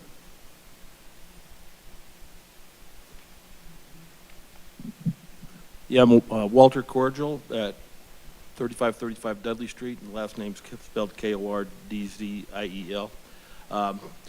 We're not in favor of the installation of the speed bumps as a traffic calming device on Dudley Street. Dudley's obviously the area between 32nd and 38th Avenue is kind of a thoroughfare. It borders the commercial facility, Lutheran Hospital, and was designed to move the traffic. It's not a cul-de-sac. It's not an outlet street. Never intended to have the characteristics of a gated type of community. It's no different than a thoroughfare such as the 26th, 32nd Avenues, 38th, 44th Avenues. One chooses to live on the street as nature traffic comes with the territory. We feel that the speed bumps are going to inhibit some of the snow removal, damage the suspension undercarriage of some of the vehicles, lower the response time of the emergency vehicles. On the adjustment of where the speed bump locations are going to be, the speed bump was moved right in front of the group home, which has emergency vehicles all the time. Anytime one of the residents has a fall or an accident, we have emergency vehicles there, and they have the speed bump right there. You have all the commercial vehicles for deliveries all day long. You have visitors coming all day, and it's right in the middle of all that traffic. As on Holland Street, they have issues of once you have the speed bumps in, you're going to have the high school there, more skateboards, mini bikes, other toys that a lot of the kids use. They go over the bumps and everything. The increased noise level with the car scrapings, braking, and revving right in front of the residential homes is going to potentially cause home values to decrease. The petition, we were not aware it had ever been created, solicited throughout the neighborhood, and we never knew about it until after it was submitted to the city. We've discussed the petition with other neighbors, and like I said, they did not understand the full intention of the petition. So, like I said, there's mixed use, there's single-family homes, there's multifamily homes, and you have a lot of turnover in some of the multifamily homes, rentals on the street, and a lot of the people, you have people move in, they are used to something in another neighborhood, they want to change the neighborhood, and then they move. A lot of people fix and flip houses. They're there just a couple years short term, and then they want to make changes the way they want it. And I've been there for over 30 years, and said been fine with the way the traffic has flowed and things have gone on that street. So, thank you very much. Let's listen to my comments. Thank you very much. That's all the folks that I have signed up to speak on this. If you haven't signed up to speak, you may still speak on this. If you are here and would like to come forward, you may do so now. If you'd please give us your first name and your last name. Please spell your last name and give us an address. Hi guys, Frank Seferati, C-E-F as in Frank, A-R-A-T-T-I.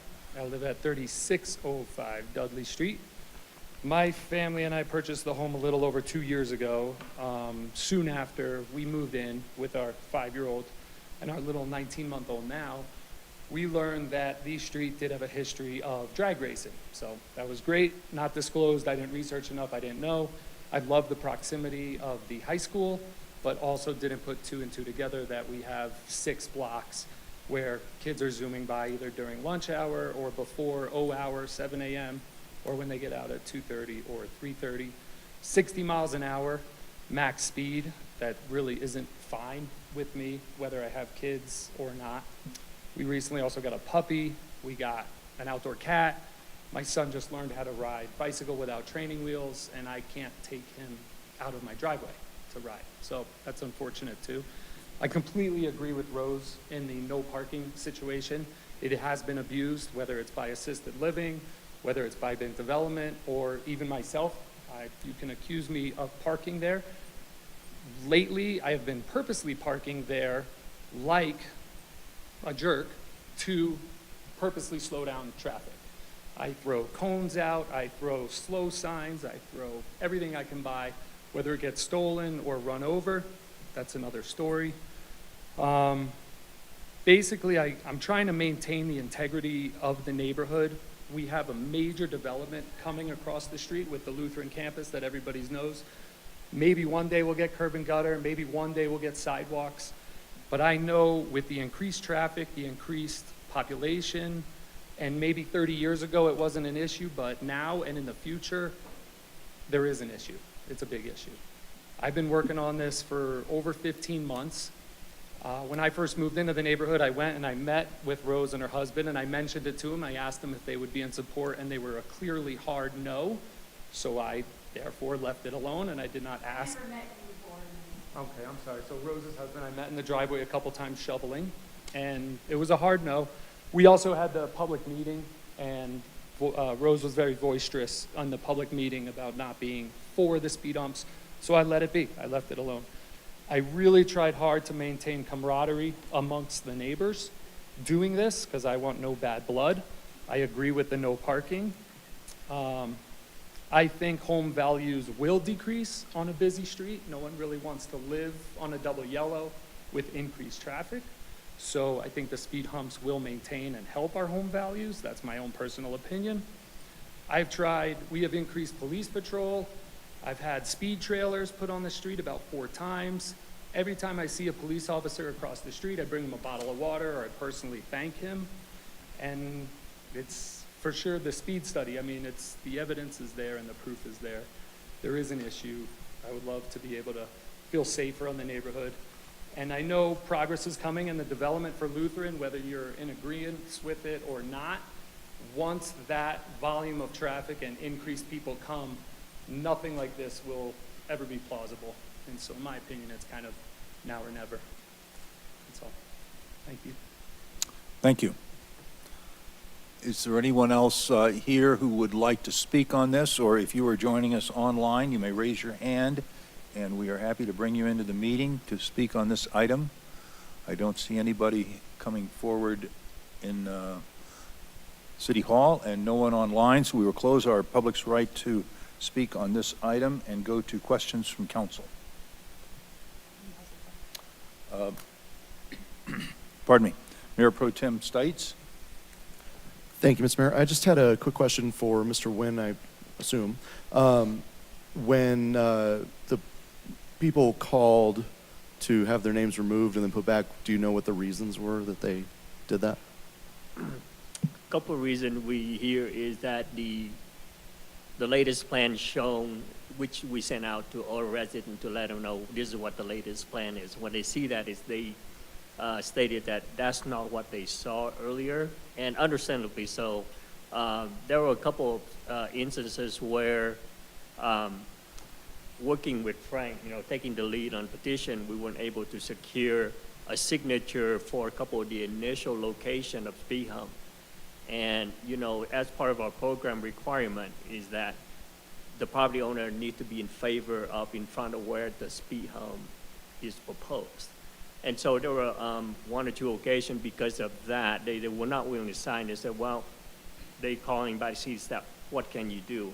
We have the ability to move the humps a little bit back and forth a little bit, but still make the distance work. And that's when the plan shifted. And so that's the occurrence to some folks, or Hoover Collins, that mentioned that, I didn't see the location, but now they do.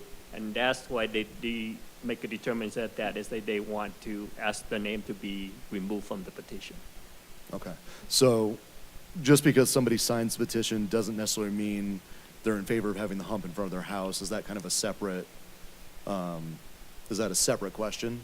So if somebody, I'm in favor of having the petition, or I'm in favor of the humps, is a separate question than I want a hump in front of my house, right?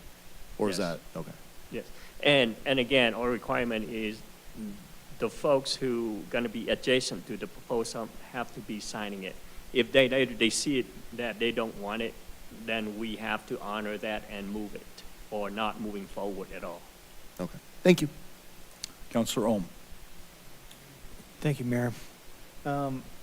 My first question is, and maybe talked about, is can you explain the city's policy on this specific street for parking? From what I can understand, parking is kind of a unique issue for this street, and I think most of it, the problem is the parking issues here is in private property. We typically dealing with parking issue on the street or within the right of way. Okay. And then, since Lutheran Hospital is considered, are they considered like a property owner for the purposes of the street? And where I'm going with this is, did they sign the petition, or were they required to sign the petition? Because they are a significant property owner. Our program interpretation, yes, they are a property owner, but this program is addressing neighborhood traffic issues. So we're dealing directly with the resident who live on the street that expressed the issue and problem that we solved with. We did not involve Lutheran Hospital in this case because, they are considered more of a property owner, but not necessarily that is having a problem where you have residents. Again, this program is geared toward residents. Hopefully that answered the question. Okay. I just want to make sure that we're following code. I tell you what, we're really past on that. We'll go on.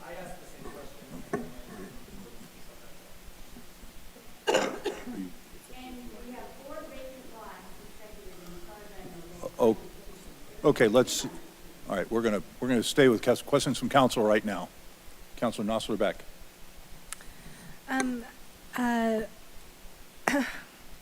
Sorry, I'm still working on my voice here. The question I had, with my grandfather always had told me that road was there specifically, and this just might be urban legend, so that ambulances could get through faster, or there was some kind of access for the hospital. Is there any need there for the hospital to have that thoroughway? And it could have just been that my grandfather made that up. Let me answer the question from a official emergency route. We do have a map of designated emergency route when we created this program. And there are identified routes. So speaking in particular to that area, Lutheran Parkway West are designated emergency route. Dudley is not. And Dudley, to my knowledge, does not have any direct connection to the hospital or any of those type of facility nearby. So if you looked at it, it's mostly connecting residents and residential properties. Can I ask you a follow-up on that, Steve? So are emergency routes usually not in neighborhood? Like, would that be something that is avoided as an emergency route? If you had a chance to look at the map later on, there are mostly Collector Street, arterial street like 33rd, 32nd, Pierce, Harlan. Those are the major street. Those are kind of in a grid pattern fashion that you'd be able to serve the neighborhood quite well. But residential street like this, in particular Dudley, even though it's being adjacent to the hospital, is not a designated emergency route. Okay, thank you, Steve. Additional questions from council. Councilor Hulteen. Thank you, Mr. Mayor. How are residents notified about this program? How are they notified? We typically get phone calls, and typically, and it's true for this street too, is that they call in with speeding issues and all of that, and we talk about there are ways to address it. I think with this street, what we did was we said, yeah, we'll do speed data collection to see what the problem is, and we actually did to forward that to PD to address the enforcement issue, At the same time, we share that, you know, oh, by the way, we do have a neighborhood traffic management program, and this is the, you know, where you can go and get more information and call me back with, you know, additional info if you have to. But we do point them to city website, and we even offer, you know, if you don't have, you know, you don't, not on the website, not good for you, we're more than happy to present the program out to you. So we do talk about what are the ways to find what our solutions are and how to get a hold of the program that we're offered. But then how are residents notified? So when you're getting when you're giving them the proposed solution and getting the signatures, like what is that notification process? Can you repeat the question? So when you're notifying the residents along the street of what the proposed solution is, the engineered solution, and you are getting the support of the residents, I think you said it was like 86%, is that correct? Right. How do you go, like what is that process, like of notifying them of the solution and getting them to agree to it? Typically, what we do is once we have a plan to divide, well, first off, since you know, at the beginning of the process, there's always a person that really representing the block. So that has been our primary communication back and forth of setting up a meeting. And along the way, once we devise a plan, we provided petitions and the plan to that person to go around the entire neighborhood to get signature. That's how it's handled. If I may add too, there's also letters that are mailed to every address on the block or for that segment, right? Right. So letters were Okay. mailed in advance of Thank you. tonight, in advance of the final plans, in advance of the neighborhood meeting as well, to all the addresses from the city. Okay, all right, great, thank you so much. Yeah, I kind of remembered that from when our neighborhood did it, and Yeah, we just just wanted to sent out, confirm. you will see a petition or folks will be sent around for petition with the plan presented. And we do include the proposed plan with the letter that we sent out, so they have a good idea of where we're proposing. Thank you. Mayor Pro Tem Stites. Thank you, Mr. Mayor. One more question, sorry. As far as the signatures on this petition, I know there's multifamily on this block, right? There's some apartment, townhome type, or other apartments, right? I don't think so. I think these were based off of the Jefferson County parcel data. They're mostly single family. They're about between 5 and 10 duplexes. Okay. That Because we there's found. like right across the street from Lutheran there's like it's like an apartment or, is that what it is? 7 duplex? Yeah, Okay. and there's a church there too. Okay. And that's, you're looking for the property owner, not the resident's signature on that. Is that correct? Property or- owner, that is correct. Okay. And the group home, was their signature on that? The group home that's next to the Bowdens there? Just interested on, there's a memory care? Okay. And so they signed off on that? Okay. Okay, thank you. Additional discussion? Okay. Seeing none, Mayor Pro Tem Stites, may I have a motion on this item? Thank you, Mr. Mayor. I move to approve installation of traffic calming devices on Dudley Street between 32nd Ave and 38th Avenue in accordance with the Neighborhood Traffic Management Program. Second. We have a motion and a second by Councilor Hoppy. Is there discussion on the motion? Mayor Pro Tem Stites. Thank you, Mr. Mayor. I'm going to support this for a couple reasons. I think the no parking thing is a given. I think that I've walked that street during the campaigns. I've for both myself and Ms. Weaver, and been on that street a few times, and it can be a nuisance when people try to park on the Lutheran property there. But as far as the speed humps goes, this is a straight shot, and this is a pretty tempting target for high school kids, not only high school kids, but even adults just trying to get down as fast as they can from 32nd to 38th or vice versa. And I see, as a parent myself and a longtime resident, I remember traffic calming devices going in on Ward and how annoying that was to me, especially when I was a little bit younger. But now kind of seeing the necessity for that. But Ward has one thing that this street doesn't, and that's sidewalks. So as a father, as somebody who wants to be able to walk my kids with their bikes and things like that down the street, not having sidewalks on that street is fairly dangerous. And when you're trying to walk your child or your dog down a street that doesn't have a sidewalk, you have to walk in the street, which means those cars are coming at you pretty quickly. So slowing down the traffic on the street is probably a very good idea. So I'm going to support this. Thank you. Councilor Ohm. Thank you, Mayor. So this will eventually have the speed humps. Holland has the speed humps. The street that won't will be Estes, which will be next. So that, just so everybody's aware, we kind of don't have I don't know if we have a master plan for these, and so I predict that traffic will shift away from. That's my comment. Thank you. Councilor Hulteen.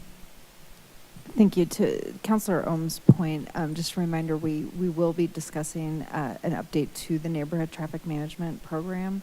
And I think your point is exactly, the concern that we see a lot is that one street gets the humps and then the traffic just goes over to the next one. And so it would be really nice for us to be considering that when we revisit the priorities around the neighborhood traffic management program. But we are one by one getting these cut-through streets humped out. So it's good to see that. This one is terrifying. I have walked it, and it is really, really scary because it's not even that there's no sidewalk. There's really not even shoulder to walk on.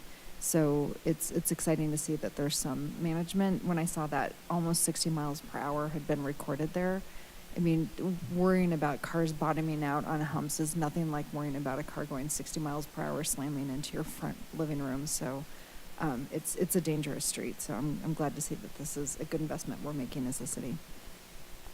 Additional discussion on the motion. Councilor Nosler-Beck.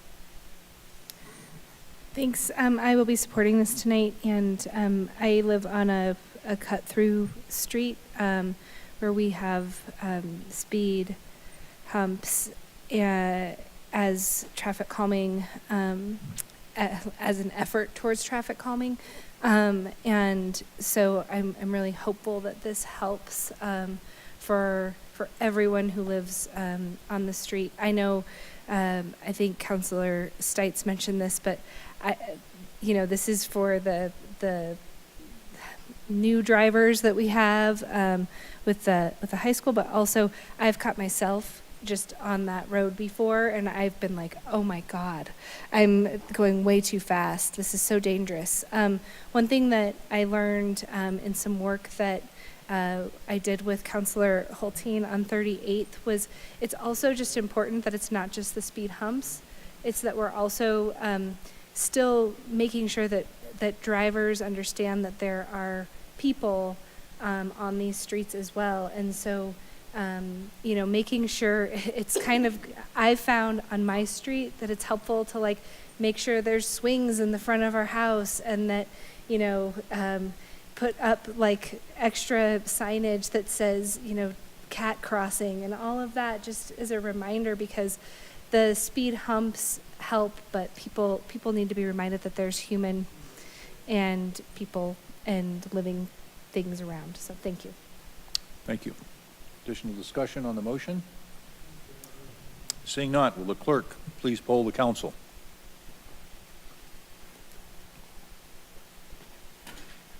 Mr. Mayor, the motion has passed unanimously.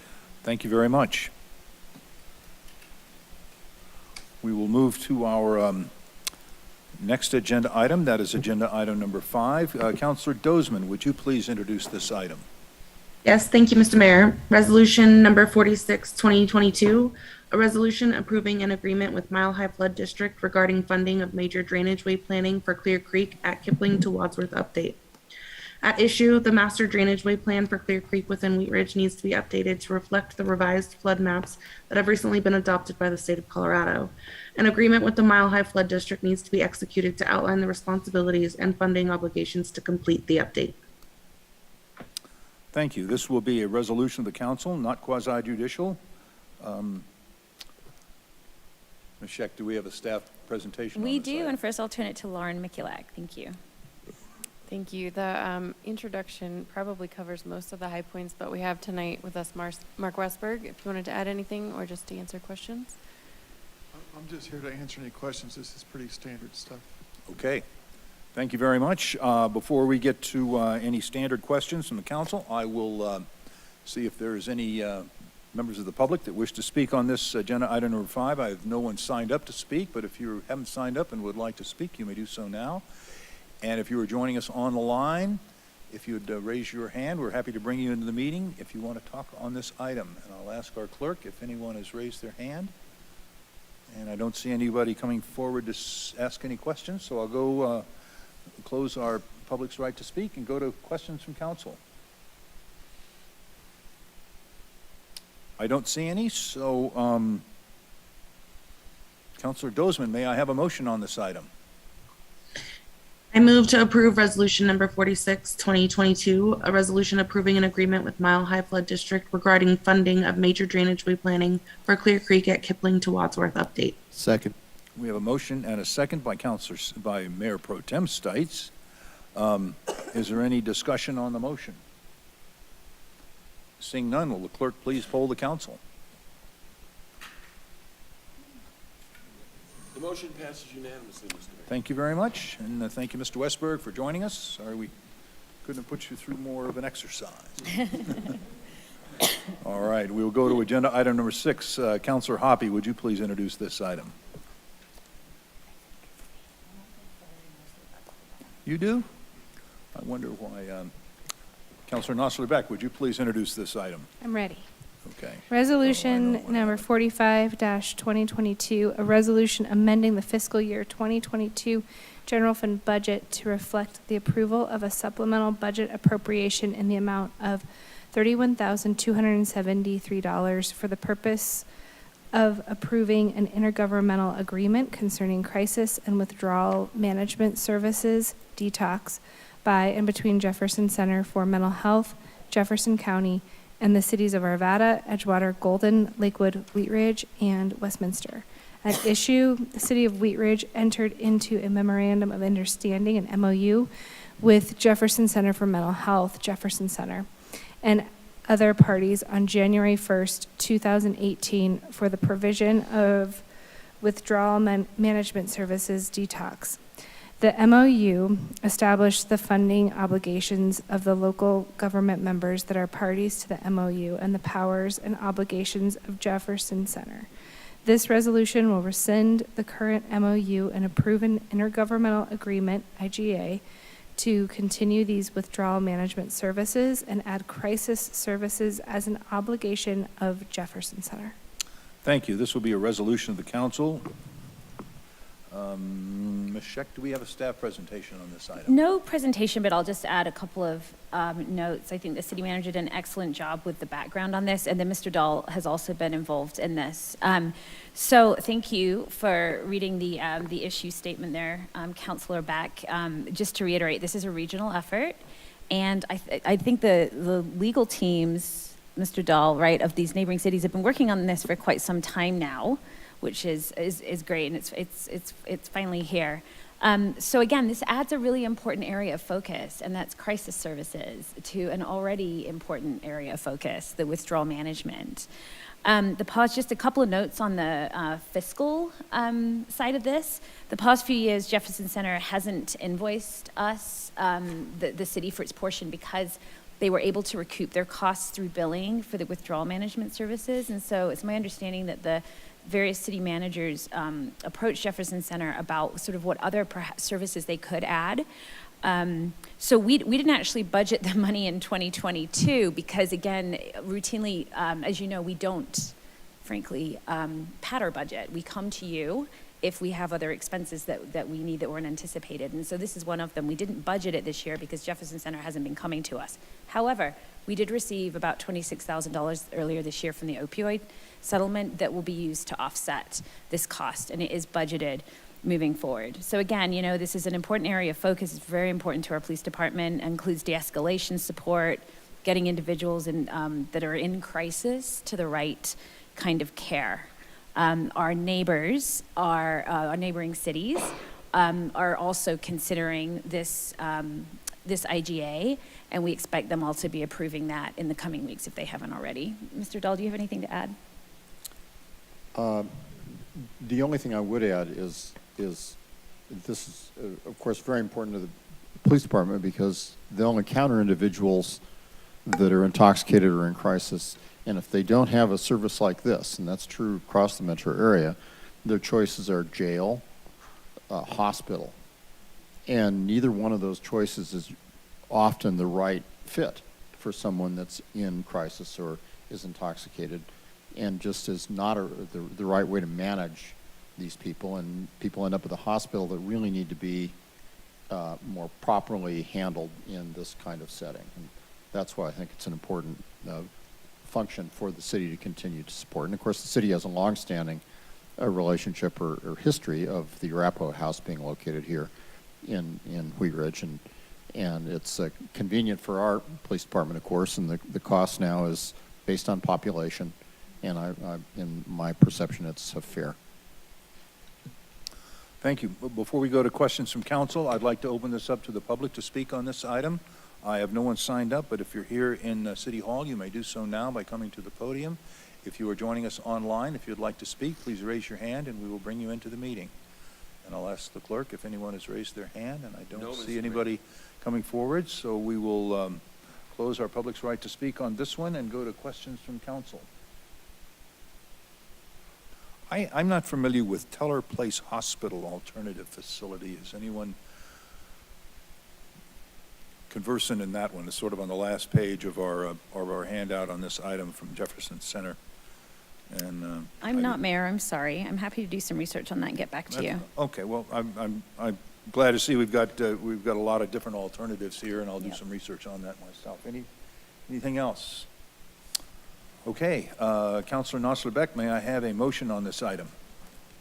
I move to approve resolution number 45-2022, a resolution amending the fiscal year 2022 general fund budget to reflect the approval of a supplemental budget appropriation in the amount of $31,273 for the purpose of approving an intergovernmental agreement concerning crisis and withdrawal management services by and between Jefferson Center for Mental Health, Jefferson County, and the cities of Arvada, Edgewater, Golden, Lakewood, Wheat Ridge, and Westminster. Second. We have a motion and a second by Councilor Hoppe. Is there discussion on the motion? Seeing none, will the clerk please poll the council?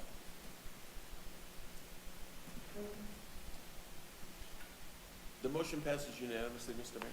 Thank you very much. We will go to agenda item number 7. Councilor Hulteen, would you please introduce this item? I would love to. Thank you, Mr. Mayor. I'd like to introduce a motion to adopt the 2023 City Council meeting calendar. Yeah, yeah. Now that we're done with the budget, we do the calendar. So at issue, the calendar of City Council meetings is adopted by a motion of the City Council annually. Adopting the meeting calendar for the year is more efficient and enables the mayor, council, and staff to schedule other events and travel in advance. The council will be able to amend the schedule by motion throughout the year if necessary. The following city council meetings that conflict with observed city holidays or other known events during the year are recommended for cancellation. And I will read them aloud because it's good for us to make note of this. Study session on January 2nd, 2023, that's New Year's Day. Study session on January 16th, 2023, that's Martin Luther King Jr. Day. Study session on February 20th, 2023, President's Day. Study session on June 19th, 2023, Juneteenth. Study session September 4th, 2023, that's Labor Day. And then regular city council meeting happens to land on December 25th, 2023, and that is actually Christmas Day. Thank you very much. This will be a motion of the council. No further report, I assume, from staff on this one? No, we're here for feedback if you have any. Thank you. Okay. I don't have, I will open this up for the public to speak on this issue. I don't have anyone signed up, but once again, if you're here in City Hall, you may speak now. And if you are online, you may raise your hand and we will bring you into the meeting. No, Mr. Mayor. I don't see anybody coming forward, so we'll close our public's right to speak. And any comments from council before I go to a motion? Councilperson Hoppe. Thank you, Mr. Mayor. One thing I would just like to bring up for consideration is that perhaps we consider also counseling the July 3rd meeting, being that the 4th of July is on a Tuesday.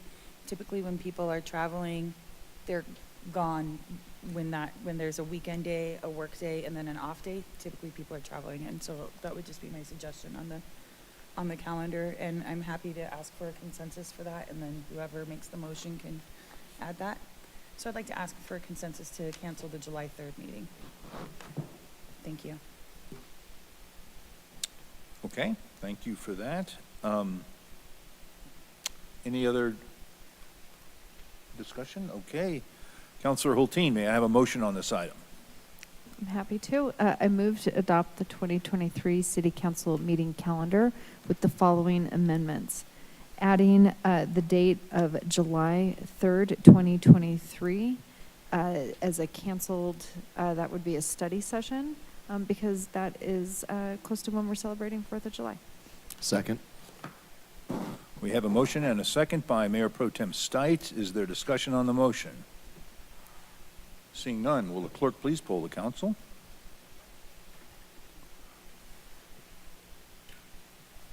Mr. Mayor, the motion passes unanimously. Oof, worried about that. I know. Okay, that concludes our agenda items. Let's get back to where my agenda is. And we will go now to city managers matters. Deputy No. City Manager. No report from me, thank you. Okay, thank you so much. We will go to city attorney's matters. Mr. Dahl. Nothing tonight, thank you. Okay, we'll go to elected officials matters, and I'll start with our clerk. I urge you to find a time to attend the productions at the Wheat Ridge Community Theater Group. They're way out in northeast Wheat Ridge, but the quality of the acting is very entertaining. I realize I've now run almost 2 meetings in a row, largely because my wife has asked me to take her to 3 different productions. And I went reluctantly and was glad I went. Very good. Please, if you have the time, support them. They have a series of plays they are presenting. Right now, they're doing the 8 reindeer monologues, complaints about Santa Claus from the reindeer. It is not a show for children. It is absolutely not. They won't let anyone under 18 in. Early next year, they're going to do Cyrano de Bergerac. If you have never seen the movie or the play, it's worth the effort. Thank you, Mr. Thank you. We'll go online and invite Councilor Dozman to join. Anything tonight? I miss all of you. Sorry, we've been having illnesses rage our family back and forth. Can't wait to be back in person, and nothing else. Thank you. Okay, thanks so much. Councilor Nosler back. Thanks. Kind of following up to what Councilor Dozman said, I've been absent due to illness, just one thing right after another, and it's so great to be back. And I just want to thank everyone who participated in the Wheat Ridge 101, and then also to our new recruits who've started, and everyone who came out to participate today in our meeting. It's really nice to come back after having been gone and get to experience this. It's such an honor to be able to do this job. And I also wanted to just remind folks that it is a season of giving right now, and I was lucky enough to work with the Action Center to adopt a family this holiday season, and it was a really special opportunity. So super grateful to the Action Center for that. But there's lots of ways for you to participate as well. The schools are in session until the 19th, so until Friday. All of our teachers and everybody who makes our schools run are just really grateful for anything that you can give or share with them this holiday season. So maybe consider giving to your schools. I wanted to also just see if I could get support. I think Councilor or Mayor Pro Tem Stites might be interested in joining me in this, but after we heard from one of the constituents today who had experienced the drive-by shooting, it sounds like, in her home.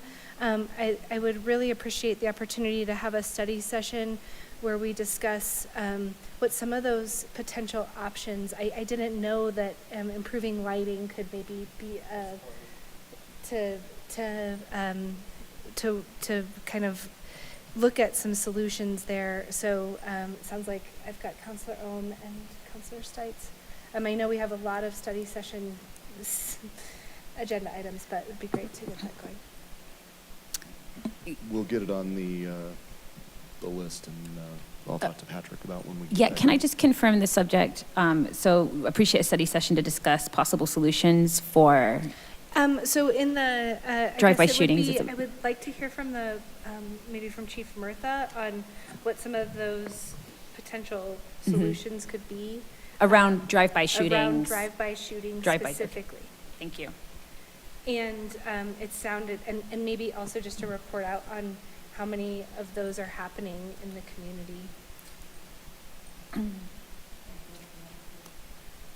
And so, thank you, Mayor Pro Tem. You can visit with the city manager when he gets back. I'll give him a heads up as well. If I may interject, Mayor, on this too, Yes. Chief Murther is going to follow up directly with Ms. Fisher, who spoke tonight, and he's also going to look into the incidents that she was referencing, the time span, and so we'll get that information as well.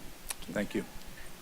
So, and also I'm working with an agent that is representing Ms. Fisher, and working on getting her the information on, you can request a street light on your street, and so I'm already working on getting her that information. Thank you. Councilor Hutchinson. Thank you, Mayor. I want to really thank all the members of the public that came to speak tonight. It was a very interesting meeting. I am very concerned about this, about the drive-by shootings. 2 of them I didn't even know about. Well, actually, all of them I didn't know about until I was contacted. And I want to congratulate Wheat Ridge 101 and the 4 new recruits. Thank you. Thank you. Councilor Hulteen. Thank you, Mr. Mayor. I'm glad Patrick's still here because I want to really, the nights where we have the new recruits and the 101 graduates, it's just really a night that I feel so much civic pride for who we are as a city, that we both have programs like 101 and we have such quality recruits that are choosing to come to Wheat Ridge and really be a part of what makes me proud. So Patrick, thank you. You've been a regular fixture here, and I just really, I'm going to just call you out and thank you specifically because you're still literally standing at the end of the meeting. But we are only as good as the quality of citizens who participate. And so thank you for your presence in these hollowed chambers the last couple of weeks. It's been really appreciated.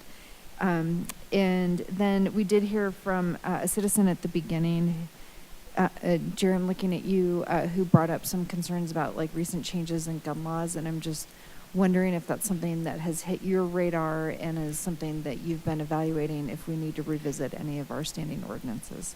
Yes, I certainly will and can, and that's a subject, of course, CML weighs in on as well in terms of what the statewide response by municipalities is and should be. And I want to say is and should be because there's a fair amount of guidance that we get from CML and from our state legislature that we take into consideration. I'm happy to follow up. I've made a note and I will. I appreciate that, and I think that's all I got tonight. Thank you. Councilor Weaver. Thank you, Mr. Mayor. I also want to thank Patrick. I don't know him, but I just really appreciated your comments. That was really thoughtful, and the whole class of 101, and I was very heartstruck by what some of the new officers said, and very proud to be in this city tonight. So the other thing I just wanted to mention, because I've been scurrying around trying to get animals ready for cold that is ahead. And just to remind everybody, we have a fantastic community services department, also part of PD, that helps with animals. So if you see or neighbors that need help with keeping water open or just animals out and about. If it gets really cold, it's best to call community services. They will get animals to shelters and warm. So, thanks. Thank you. Councilor Rome. Thank you, Mayor. I had an interesting conversation with a facilities manager for one of our neighboring, that works in Parks and Rec, one of our neighboring communities, and it was about a mandate that they had to use sustainable, renewable energy, and we started chatting about geothermal energy and how expensive it was, and so that conversation was just about, possibly looking at adding geothermal into lakes and then using that to create heat for facilities. I just want to, I'm not asking for Parks and Recs to do anything like that, but it's just a thought, that kind of a forward thinking of using some of the natural resources that cities already have and recouping that as energy for the future. Thank you. Thank you. Councilor Hoppy. Thank you, Mr. Mayor. I would just like to let everybody know that on December 15th, the Wheat Ridge Chamber of Commerce is having a Christmas party at C+, and they're going to have food and beverage, and they're going to have a silent auction and live comedians, and they're going to also have the students from Wheat Ridge High School come and perform, and I think it was their orchestra that performed last year.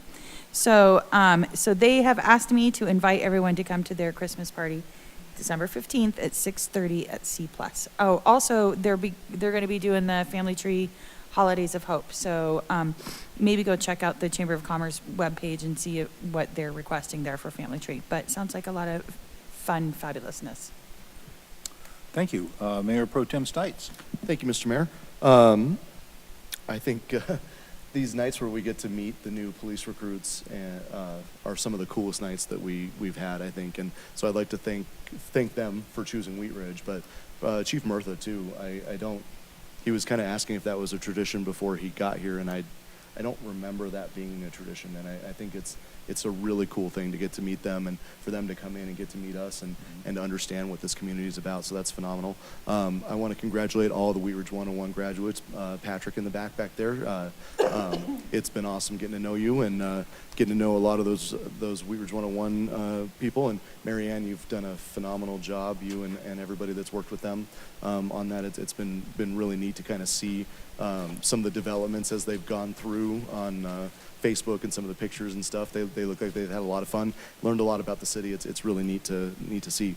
I also want to give kind of a shout out to Local Works. They have gotten a little bit creative in how they've been doing their fundraising. Paige has kind of brought some new life to that organization. They had Barstool Bingo last week. I believe they raised $9,000 or something like that, which is pretty good for her first shot at it. And so I'll explain what Barstool Bingo is later. I wasn't able to make it, but it sounds like it was a lot of fun. I got to hang out with the mayor a couple times last week. We had a lot of fun.